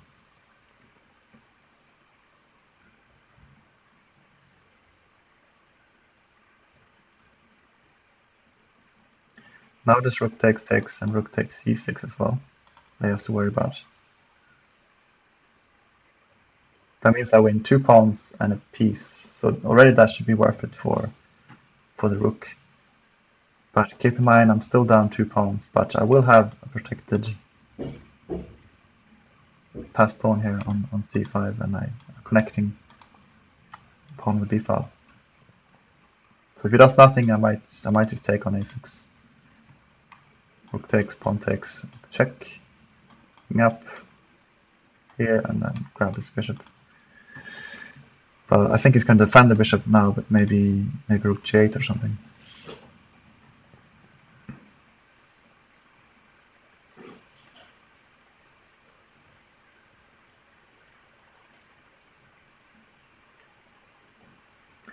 So maybe it's time for knight d1 then.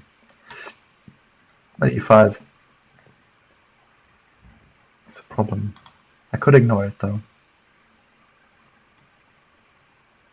Takes,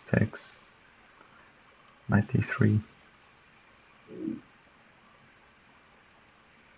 Knight comes here.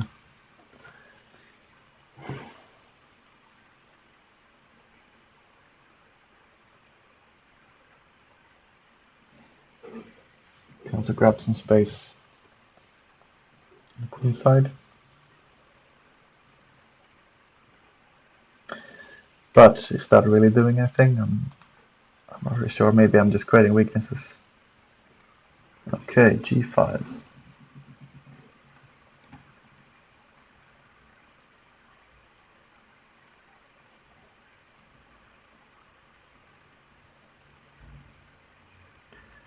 Guess I'll have to come back, huh? Doesn't make sense to take it. Bishop e3 is the only thing that makes sense. I don't want to trade here, I think. No, the pawn is just too weak on d6, so I'll come back.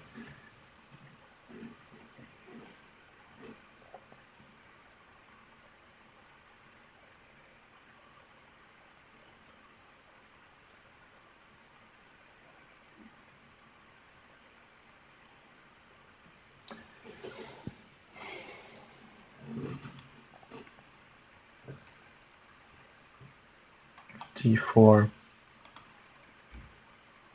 Then knight d1 might be good. Knight d1, knight d3, and knight b4.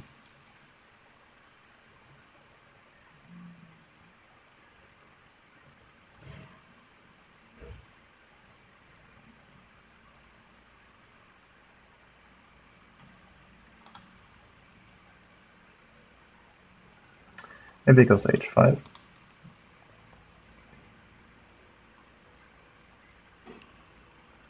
Okay.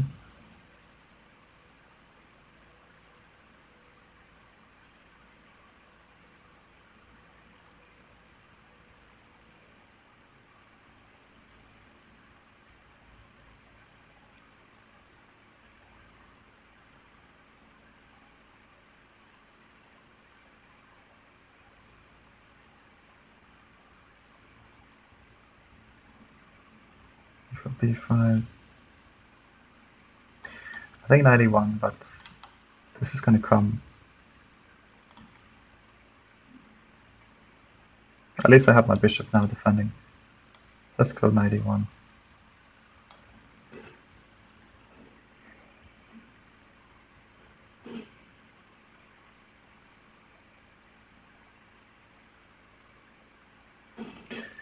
So I want to centralize my knights and keep an eye on e5 and maybe go to b4 as well to create some kind of tactics on the queen side.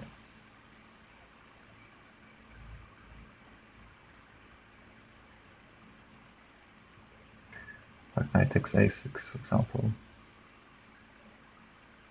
To get both my rooks in there. Maybe get on the 7th rank.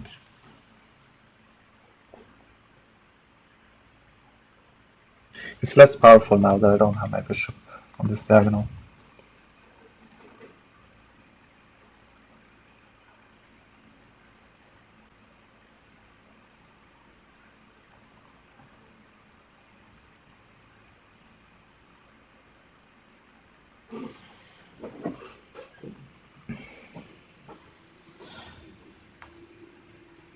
Let's see if he's going to play e5 or not. I think I just continue with knight d3 no matter what.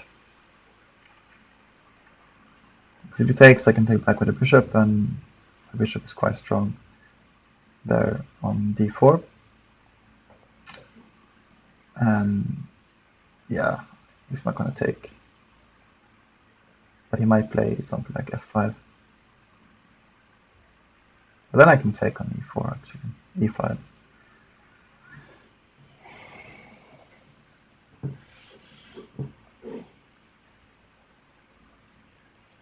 Yeah, it helps to keep the position closed. Trying to keep his bishop from doing that much. And his rook on h8 still not doing much, so he wanted me to play something like g4 where he can open up the file. But I want to make sure to keep everything closed here. Trying to maneuver my pieces in and create something on the queen side or on his king. Which is not going to be easy, but I'll give it my best shots.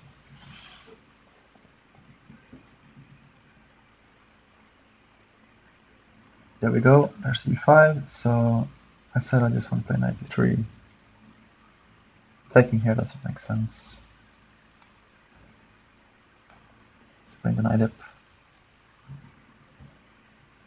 Takes, I can take it with the bishop. Oh, okay.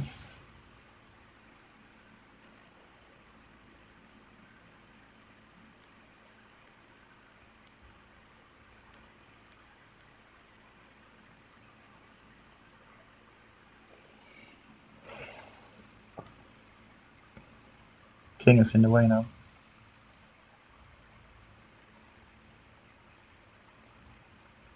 I think king f3 might be a good prophylactic move.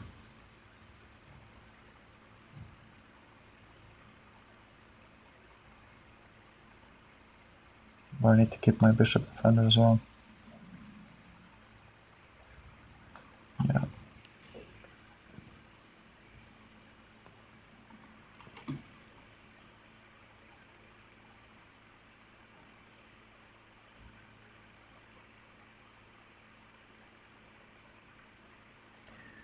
It means his knight is going to come in. Maybe he can get a rook in somehow.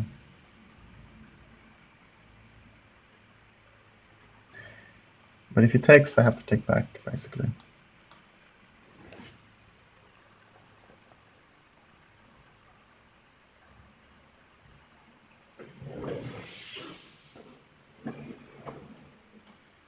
I'm gonna run to the loo very quick.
Bullet gambit.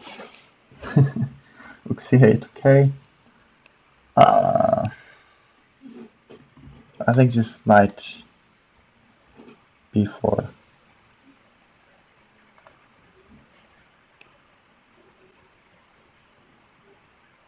try and do something crazy. Swindle.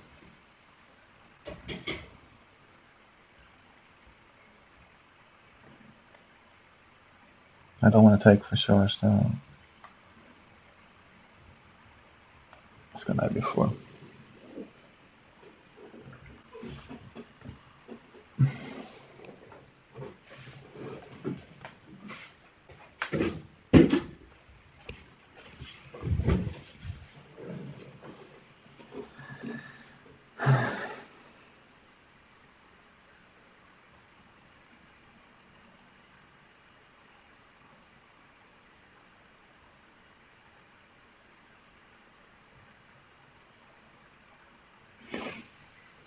So I'm threatening to come in with my rooks.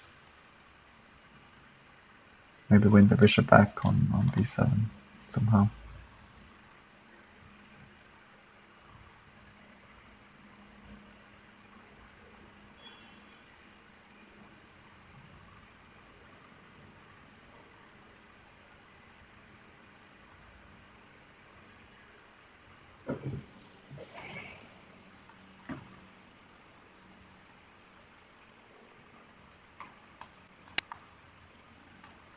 Rook takes.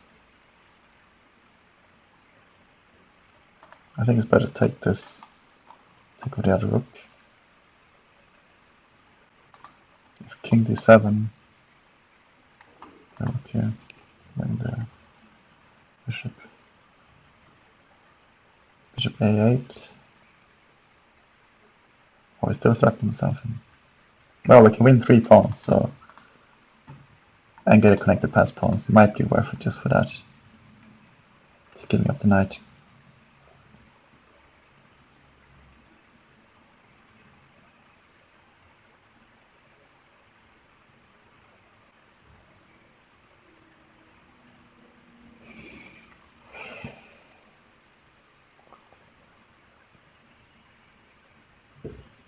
Hmm.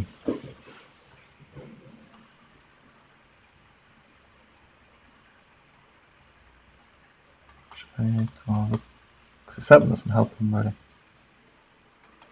Bishop a8 takes. Pawn takes. Rook takes.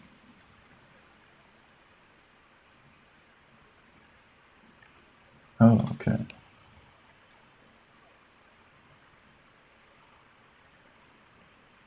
I think I have to take, right?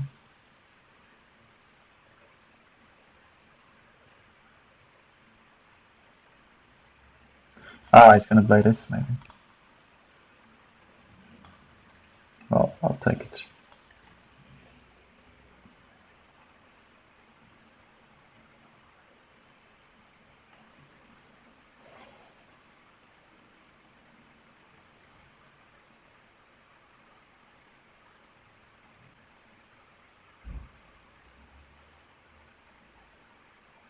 In c2 he can go back, but that's fine.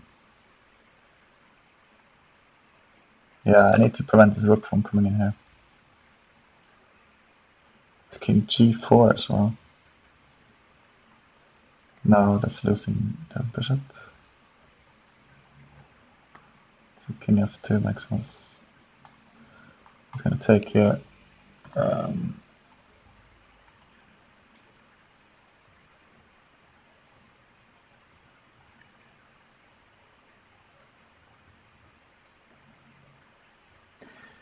Do I have anything with like knight takes c6, for instance? Mm,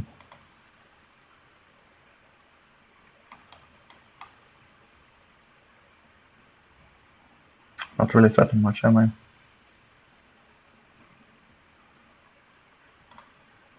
Take here, I can just take my bishop.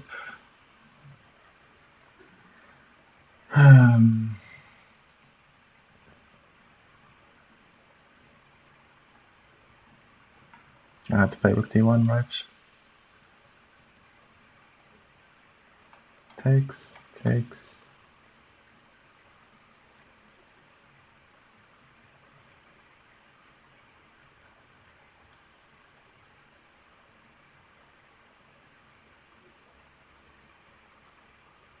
Is there anything there?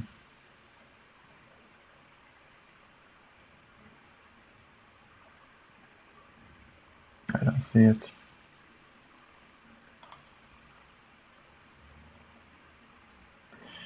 No, I think I have to play rook d1. Yeah.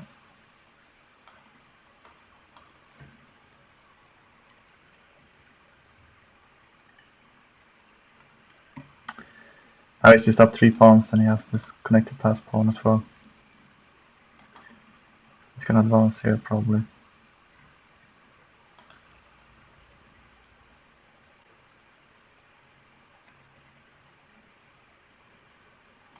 Let's go back to defend b2, I guess.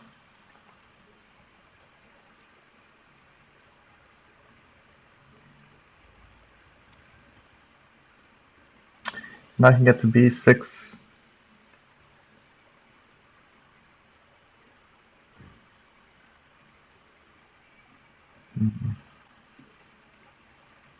Maybe rook d3, bishop takes, rook b3.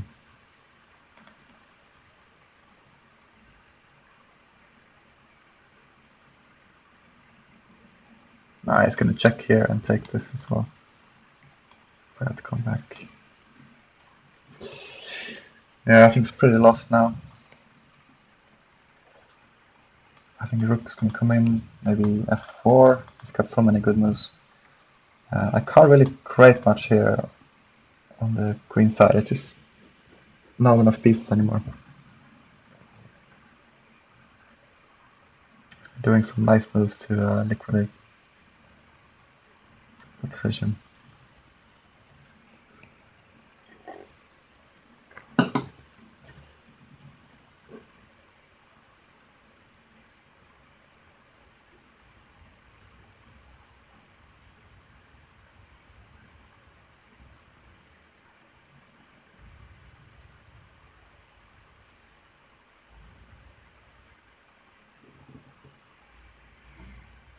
I take c6.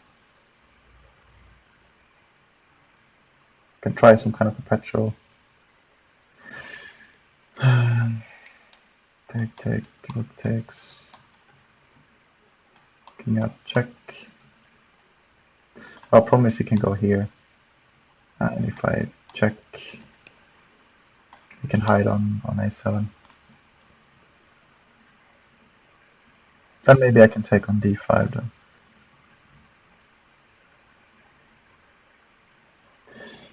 If I just play so slow, sensible moves, he's just going to be able to trade and just win the pawn in game, I think.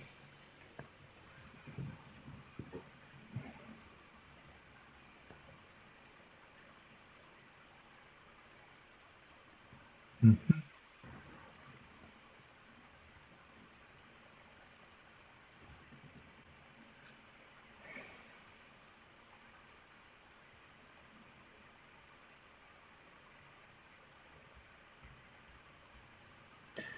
Well, if I close this, he's got to protect the pass pawn. If I do nothing, his rooks are coming in.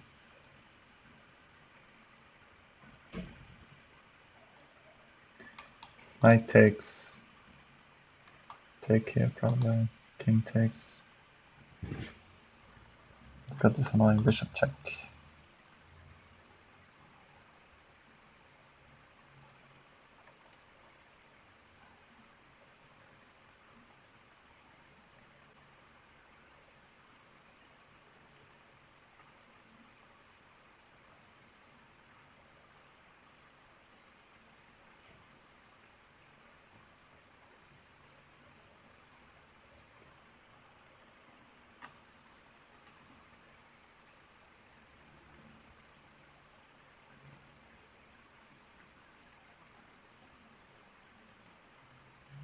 Well, I'm losing the long game anyway, so I might as well close this now to prevent that bishop check.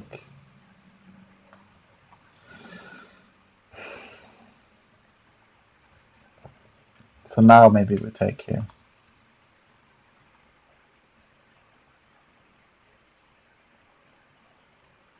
Knight takes, pawn takes, rook takes. King comes here, we can check and pick this pawn up.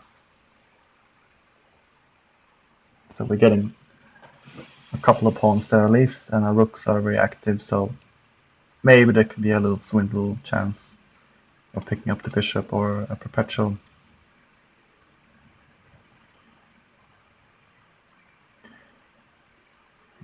So what else can I do? Like, I don't have any counterplay except for this. I can maybe take on d5 instead. Pawn takes, rook takes. Pawn takes c6, but it just takes. Let's try it. Let's go out with a bang.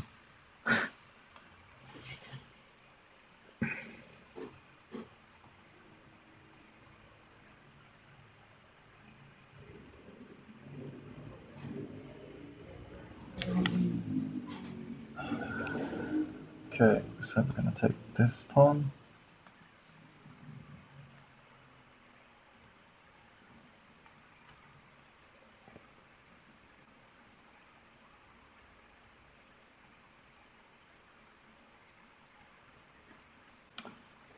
Right, so let's deliver a check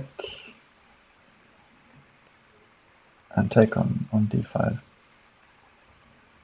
Can actually play rook g6 as well.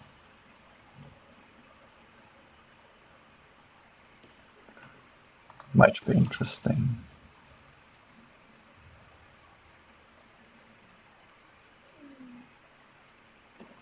Now he's got this check here, which is annoying. So let's check first.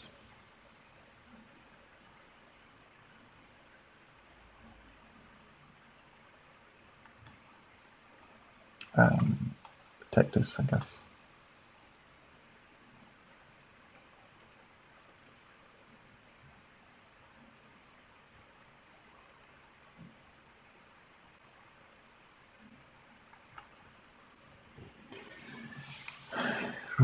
King a7 takes check. I guess I go back. I can take this pawn as well. I can grab h6 maybe.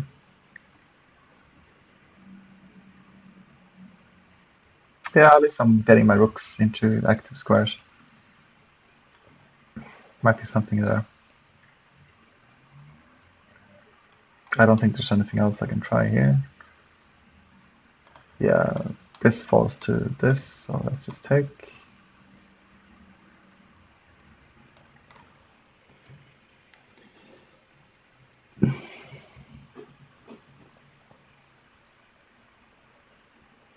Active rooks, come on. Can make something happen. Gotta stay positive. Maybe we can swindle somehow. I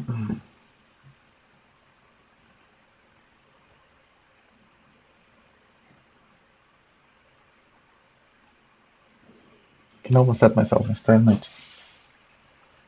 Getting great out of this pawn. He's gonna pick up this one soon. Yeah, but there'll be some like rampant rook stalemate or something. I can try. But mostly I'm hoping for play on this bishop and or a perpetual. Okay, rook d4.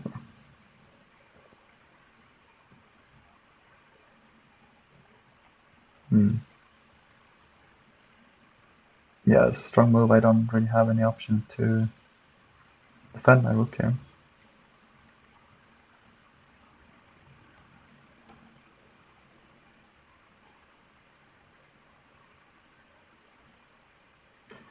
Without losing something.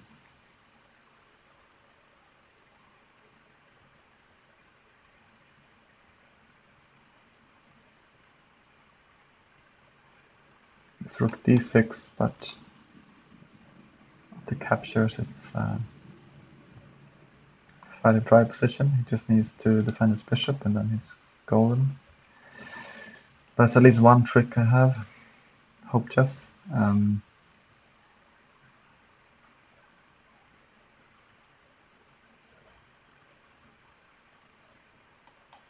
Let's rook here instead.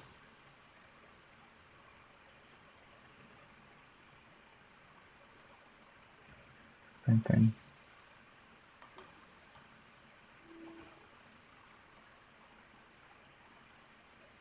This rook here. Rook takes. Yeah, it's coming down here as well. It's not looking good. Maybe this is my best try.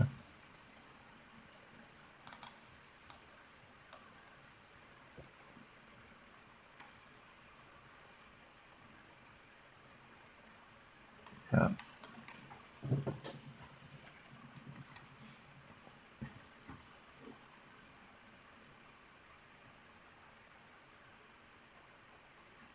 I hope to create something with this pawn or the bishop, but it's looking pretty bleak. Maybe we can just take this pawn.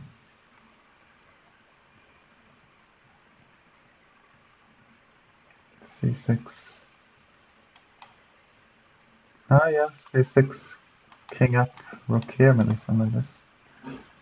Okay, just defense.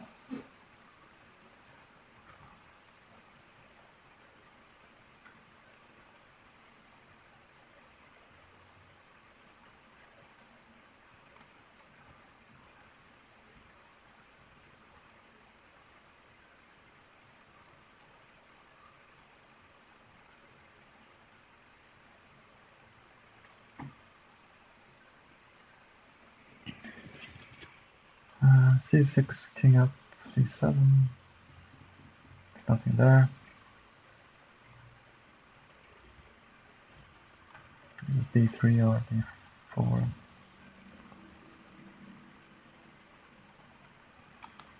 B3 for now. I'll play a few more moves.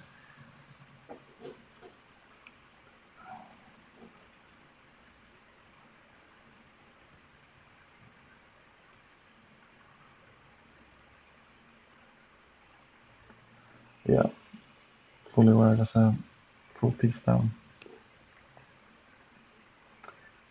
And gotta connect the passer. This bishop is a little bit passive though, and the rook is more passive as well. That shouldn't be a problem to convert this for black. I got his king semi tied down as well.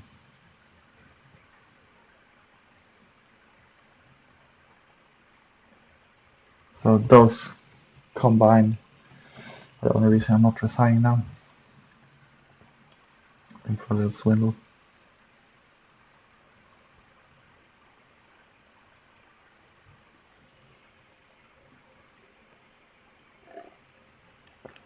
I'll try to do some analysis afterwards. Maybe he can said we'll analyze together as well. Jump on Discord. I'm having some problem with the sound though, so I might not be able to hear it properly.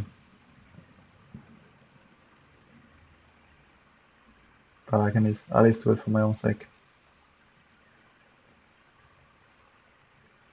Definitely worthwhile. Okay, A5.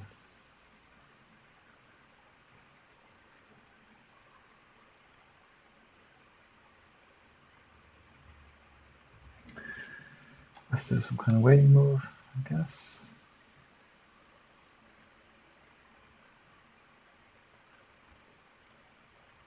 King up or H3 might be a better way. I'm not sure. Let's go king up.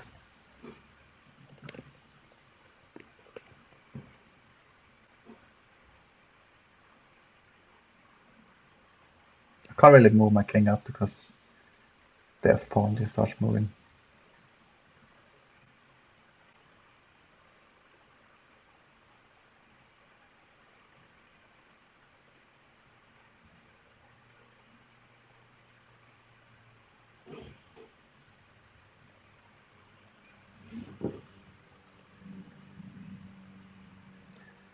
Well, thanks for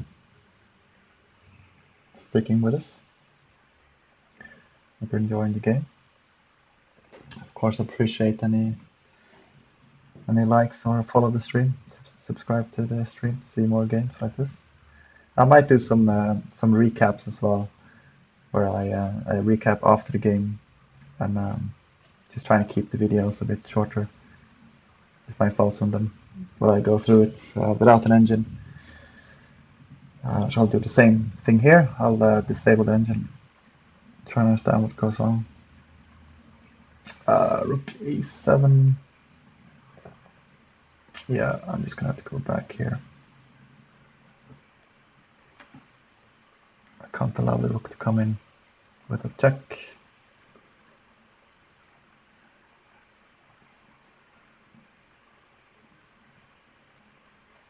Just king back, I guess.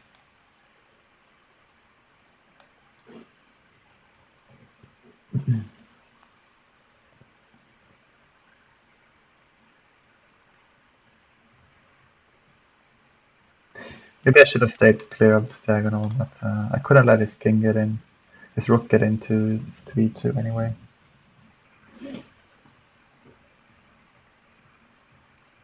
But he has to find a way forward here.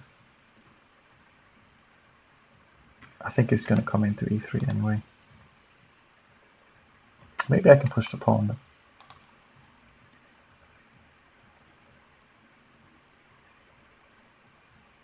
Because I got this with tempo. So it might be worth trying out.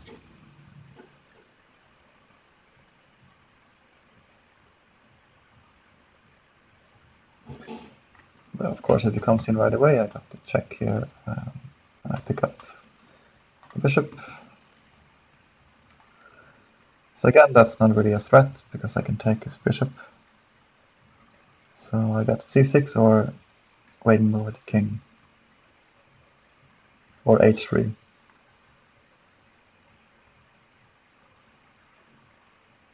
I think he wants to play bishop f8 and then take the check. So it makes sense to move the king. So I'm just going to go back to f3. He might even sack the bishop here. It should still be perfectly winning.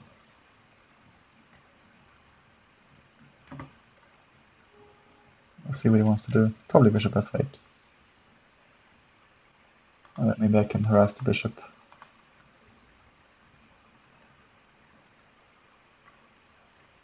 Yeah. And then pick up the h-pawn. Maybe I can play h4, shatter his pawn structure and take on f4, but it's all hoping for something. I need to think of some way to trap him instead.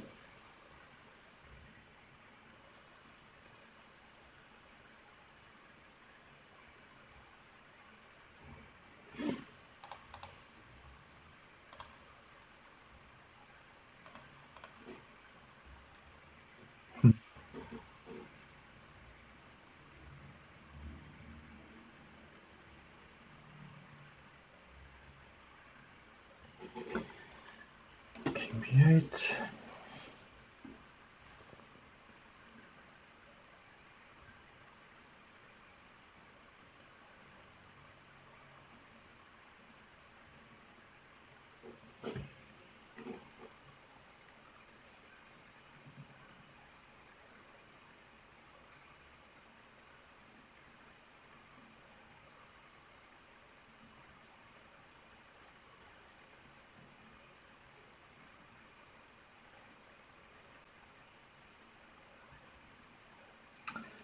Yeah, that makes sense.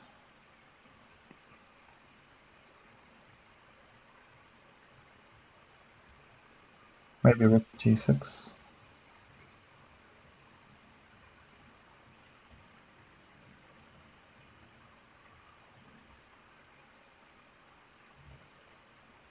But the a-pawn is not really important. With king up, you can just take.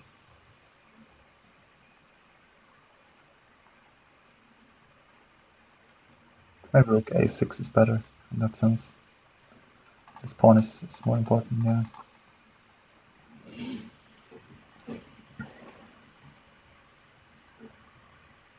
rook a6 you can just take here, and I don't really see anything.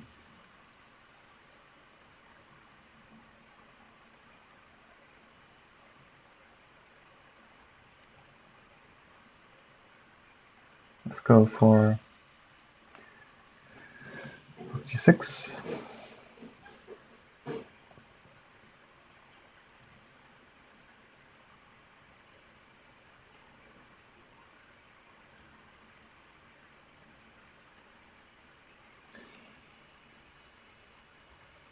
Maybe I can hope for a rook and bishop versus rook endgame.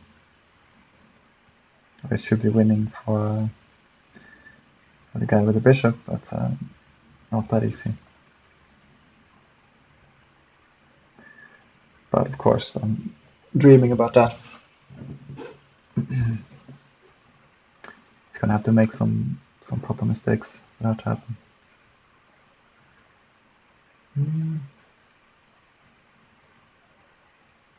Again, I can't allow this to come and check, but the bishop's gonna come and check now instead. So therefore, we can play king g2 instead.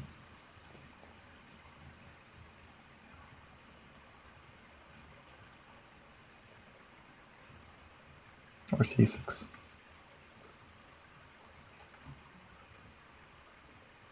King g2 kind of makes sense.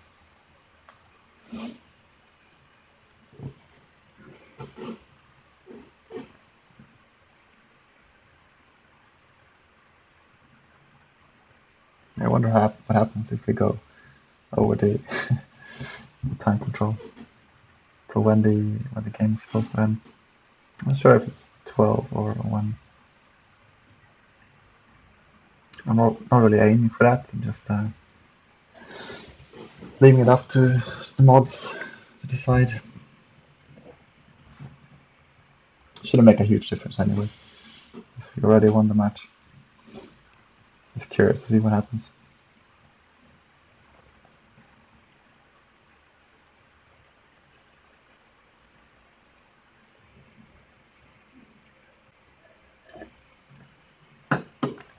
See if he says anything in the chat as well.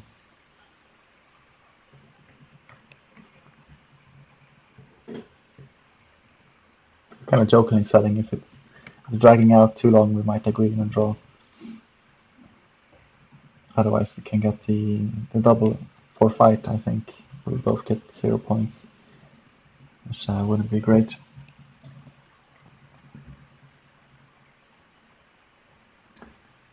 For either of us.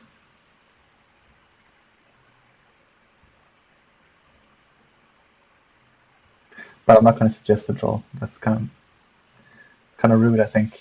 I'll wait for him to do it if it comes to that. I think he's just going to play out the game and win. Because I'm really grasping for straws, hoping to get a draw here. It shouldn't be possible. He's a strong player, so. But I'll try. It's not super straightforward. It's because my rook is so active. And his bishop is kind of passive, and his king is, kind of cut off. But he's a full piece up. So should of course be a win for black.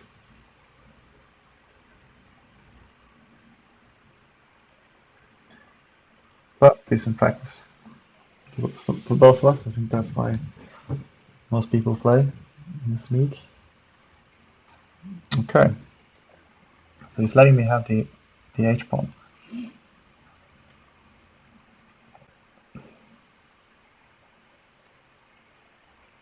I guess we might as well play c6. So we're gonna lose the pawn anyway. We might as well push it. Trying to create some problems maybe. He's gonna come down with his rook. And yeah, bad things will happen. But if I give up the pawn for free, it's like just rolling over, basically.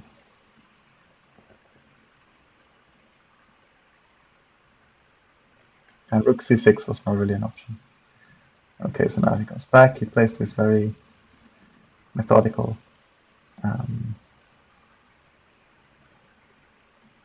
I guess I just go king f3 again.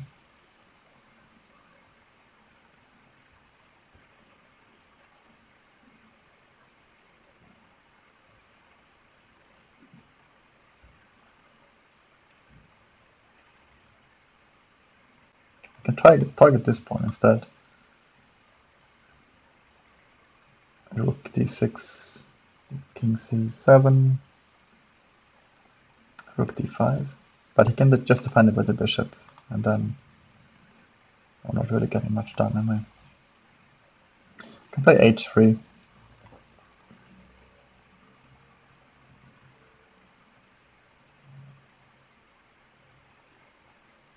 Right, so fighting move I might want to invite you to.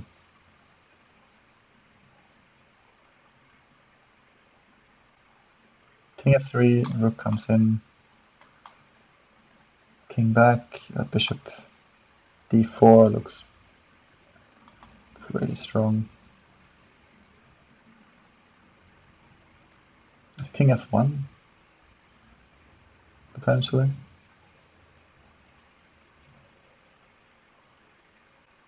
King f1 looks better. Staying out of the dark squares and not letting him come in with check.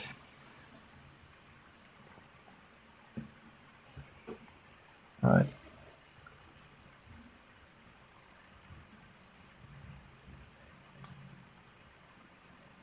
Let's go back.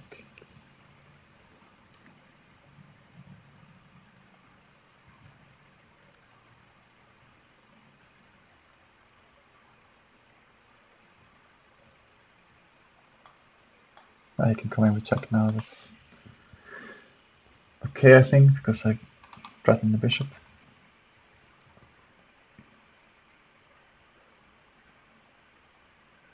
Now if he checks, I don't want to come up here.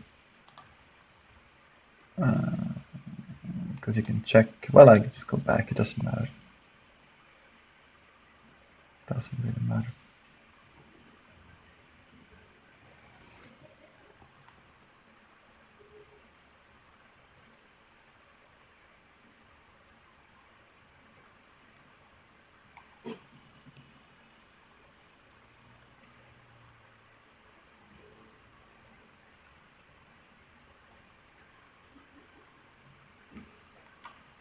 Okay.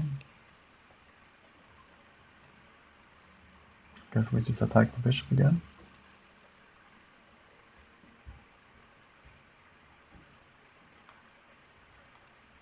I think he wants me to play rook g8.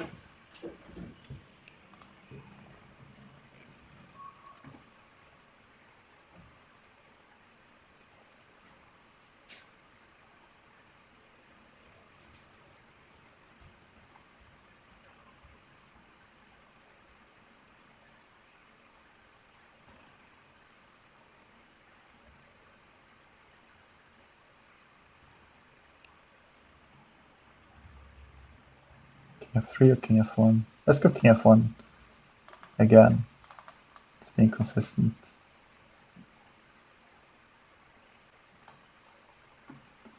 I think he wants to regroup his rook somehow to take c6.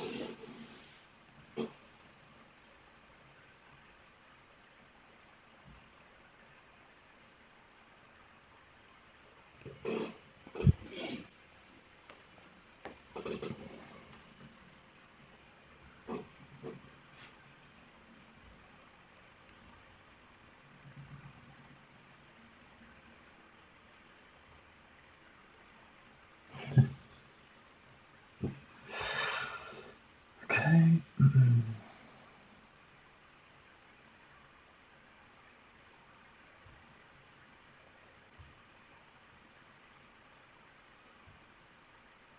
I think I see his plan here.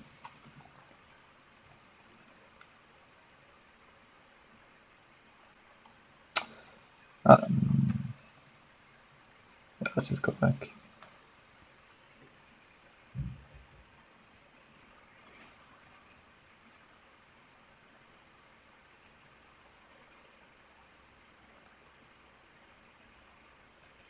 I think the cutoff time is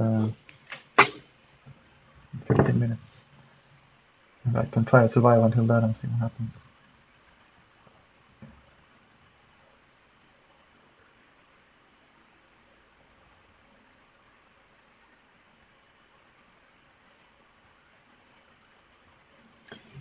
So I want to essentially play as many moves as possible.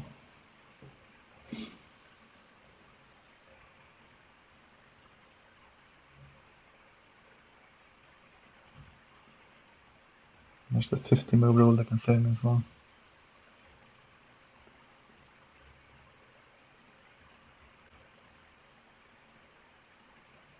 I think he can just give up the H pawn, like take my 2 pawns here. As long as he has a pawn on this side, it should be an easy win.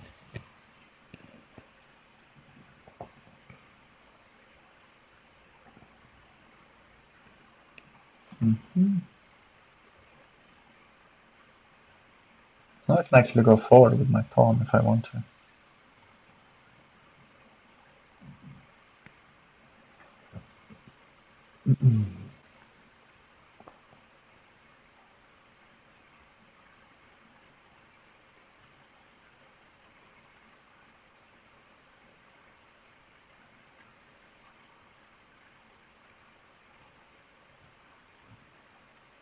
Bring it forward as rook c8.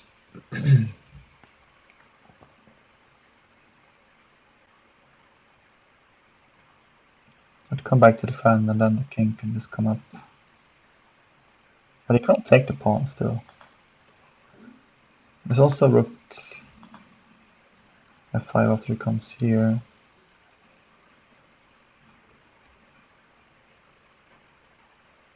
I think king f1 first maybe.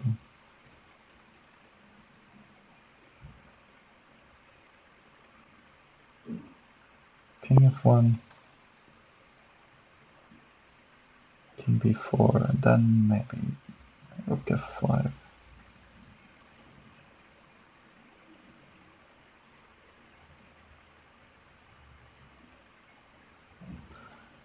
Then he can move his bishop.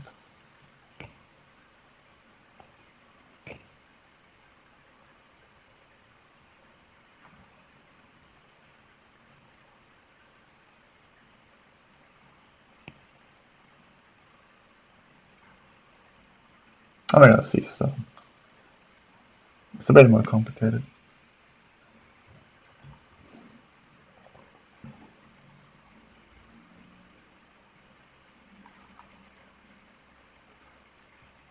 And now king f3.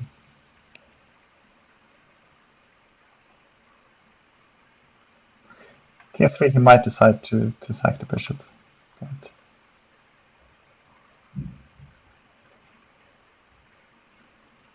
so he gets a lot for it. But I'm still happy to see this. Instead of just slowly grabbing the pawn back, so... Yeah, I don't want to get my king stuck in the first rank, so... we should stop going to f1.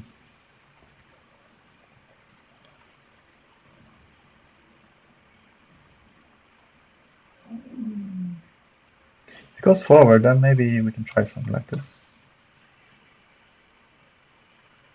And take the bishop. Yeah, this might be one of those tricks I can hope for.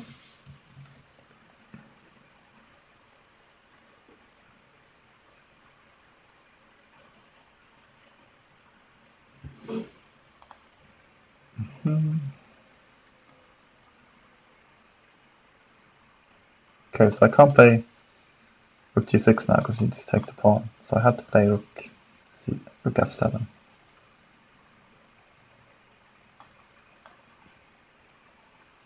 Now I think maybe bishop here. But then I can pin the bishop.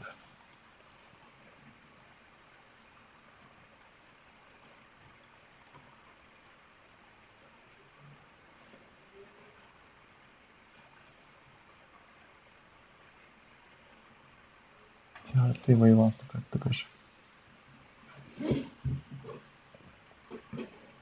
23 people watching. If you enjoy, maybe I should post my link once again. No, people have it.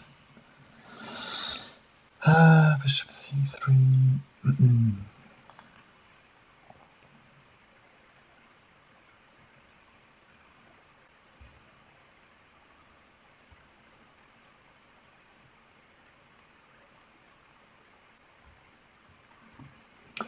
Right, so does he want to get up the pawn now?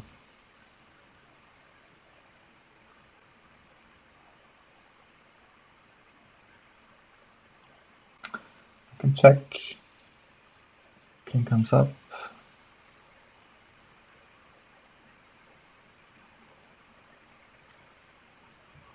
Yeah, I can only hope to get the h pawn, I think. Yeah, let's just go rook h7. I don't think I have anything better I can try. It's gonna take this pawn eventually, so I might as well try to get a pawn for it myself. Let's try this.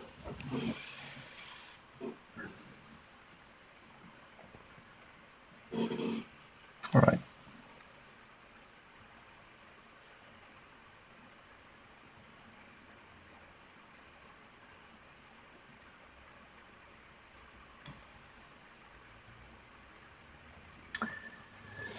Yeah, I need to take the pawn right, otherwise I'm not really making any progress.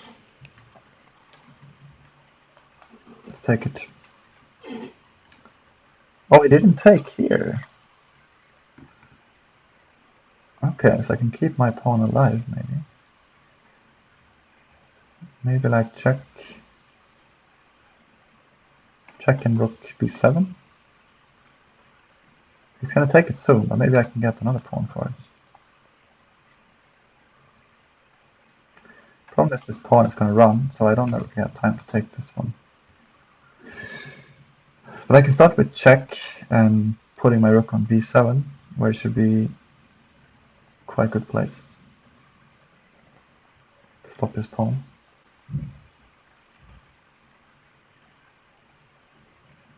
Yeah, I want to get my rook to a7, I think. But let's start with the check here.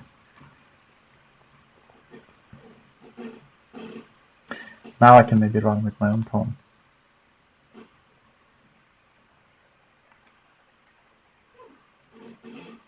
So I have the option of coming here.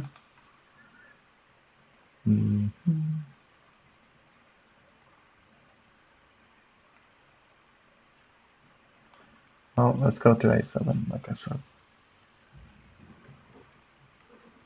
Maybe I should go and run up with my king now.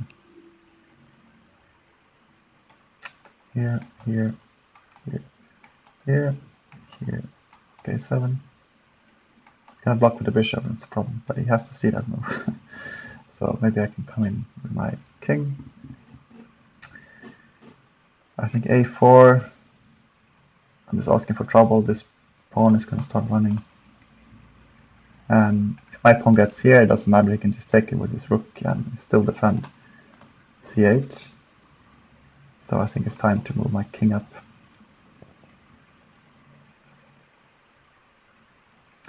This makes sense to go this way. Okay, 7, bishop here. Now my king is not in time to do anything. I'll try to come up instead. Attack him.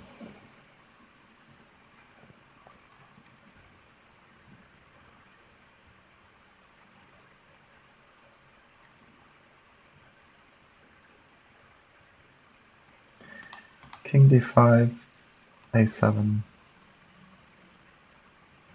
king c6. I need to play rook here, but I think he's just going to take here pretty soon.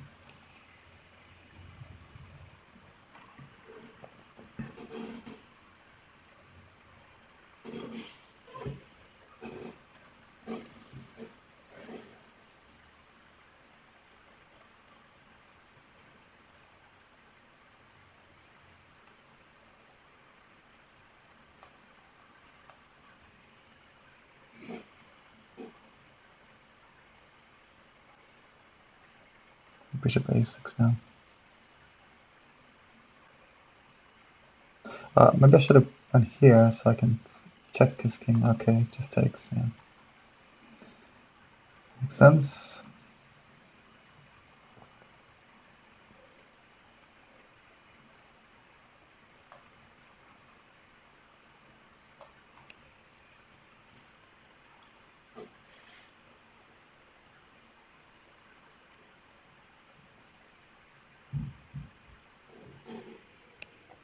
Yeah, it's bishop a6.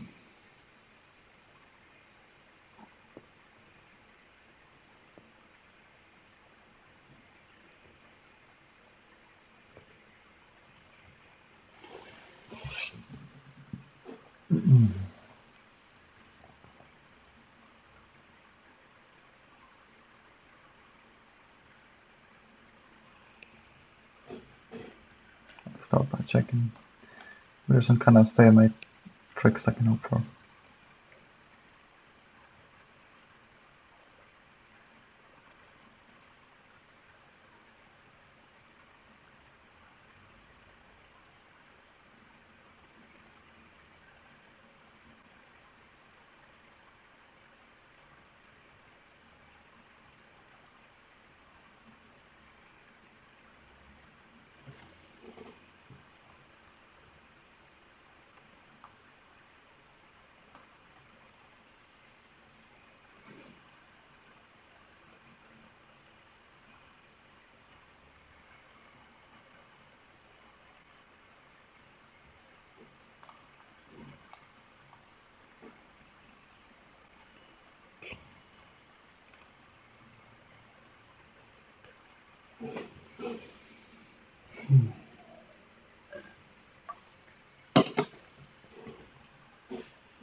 Oh, considering seeing what happens when there's a double for fight, because we're approaching the time, but I'm not going to beat the guy. I'm just going to surrender. Good game. And thanks for watching, everyone. Please give it a subscribe to see new videos coming up and streams. Let me see if I can actually turn on the live chat now.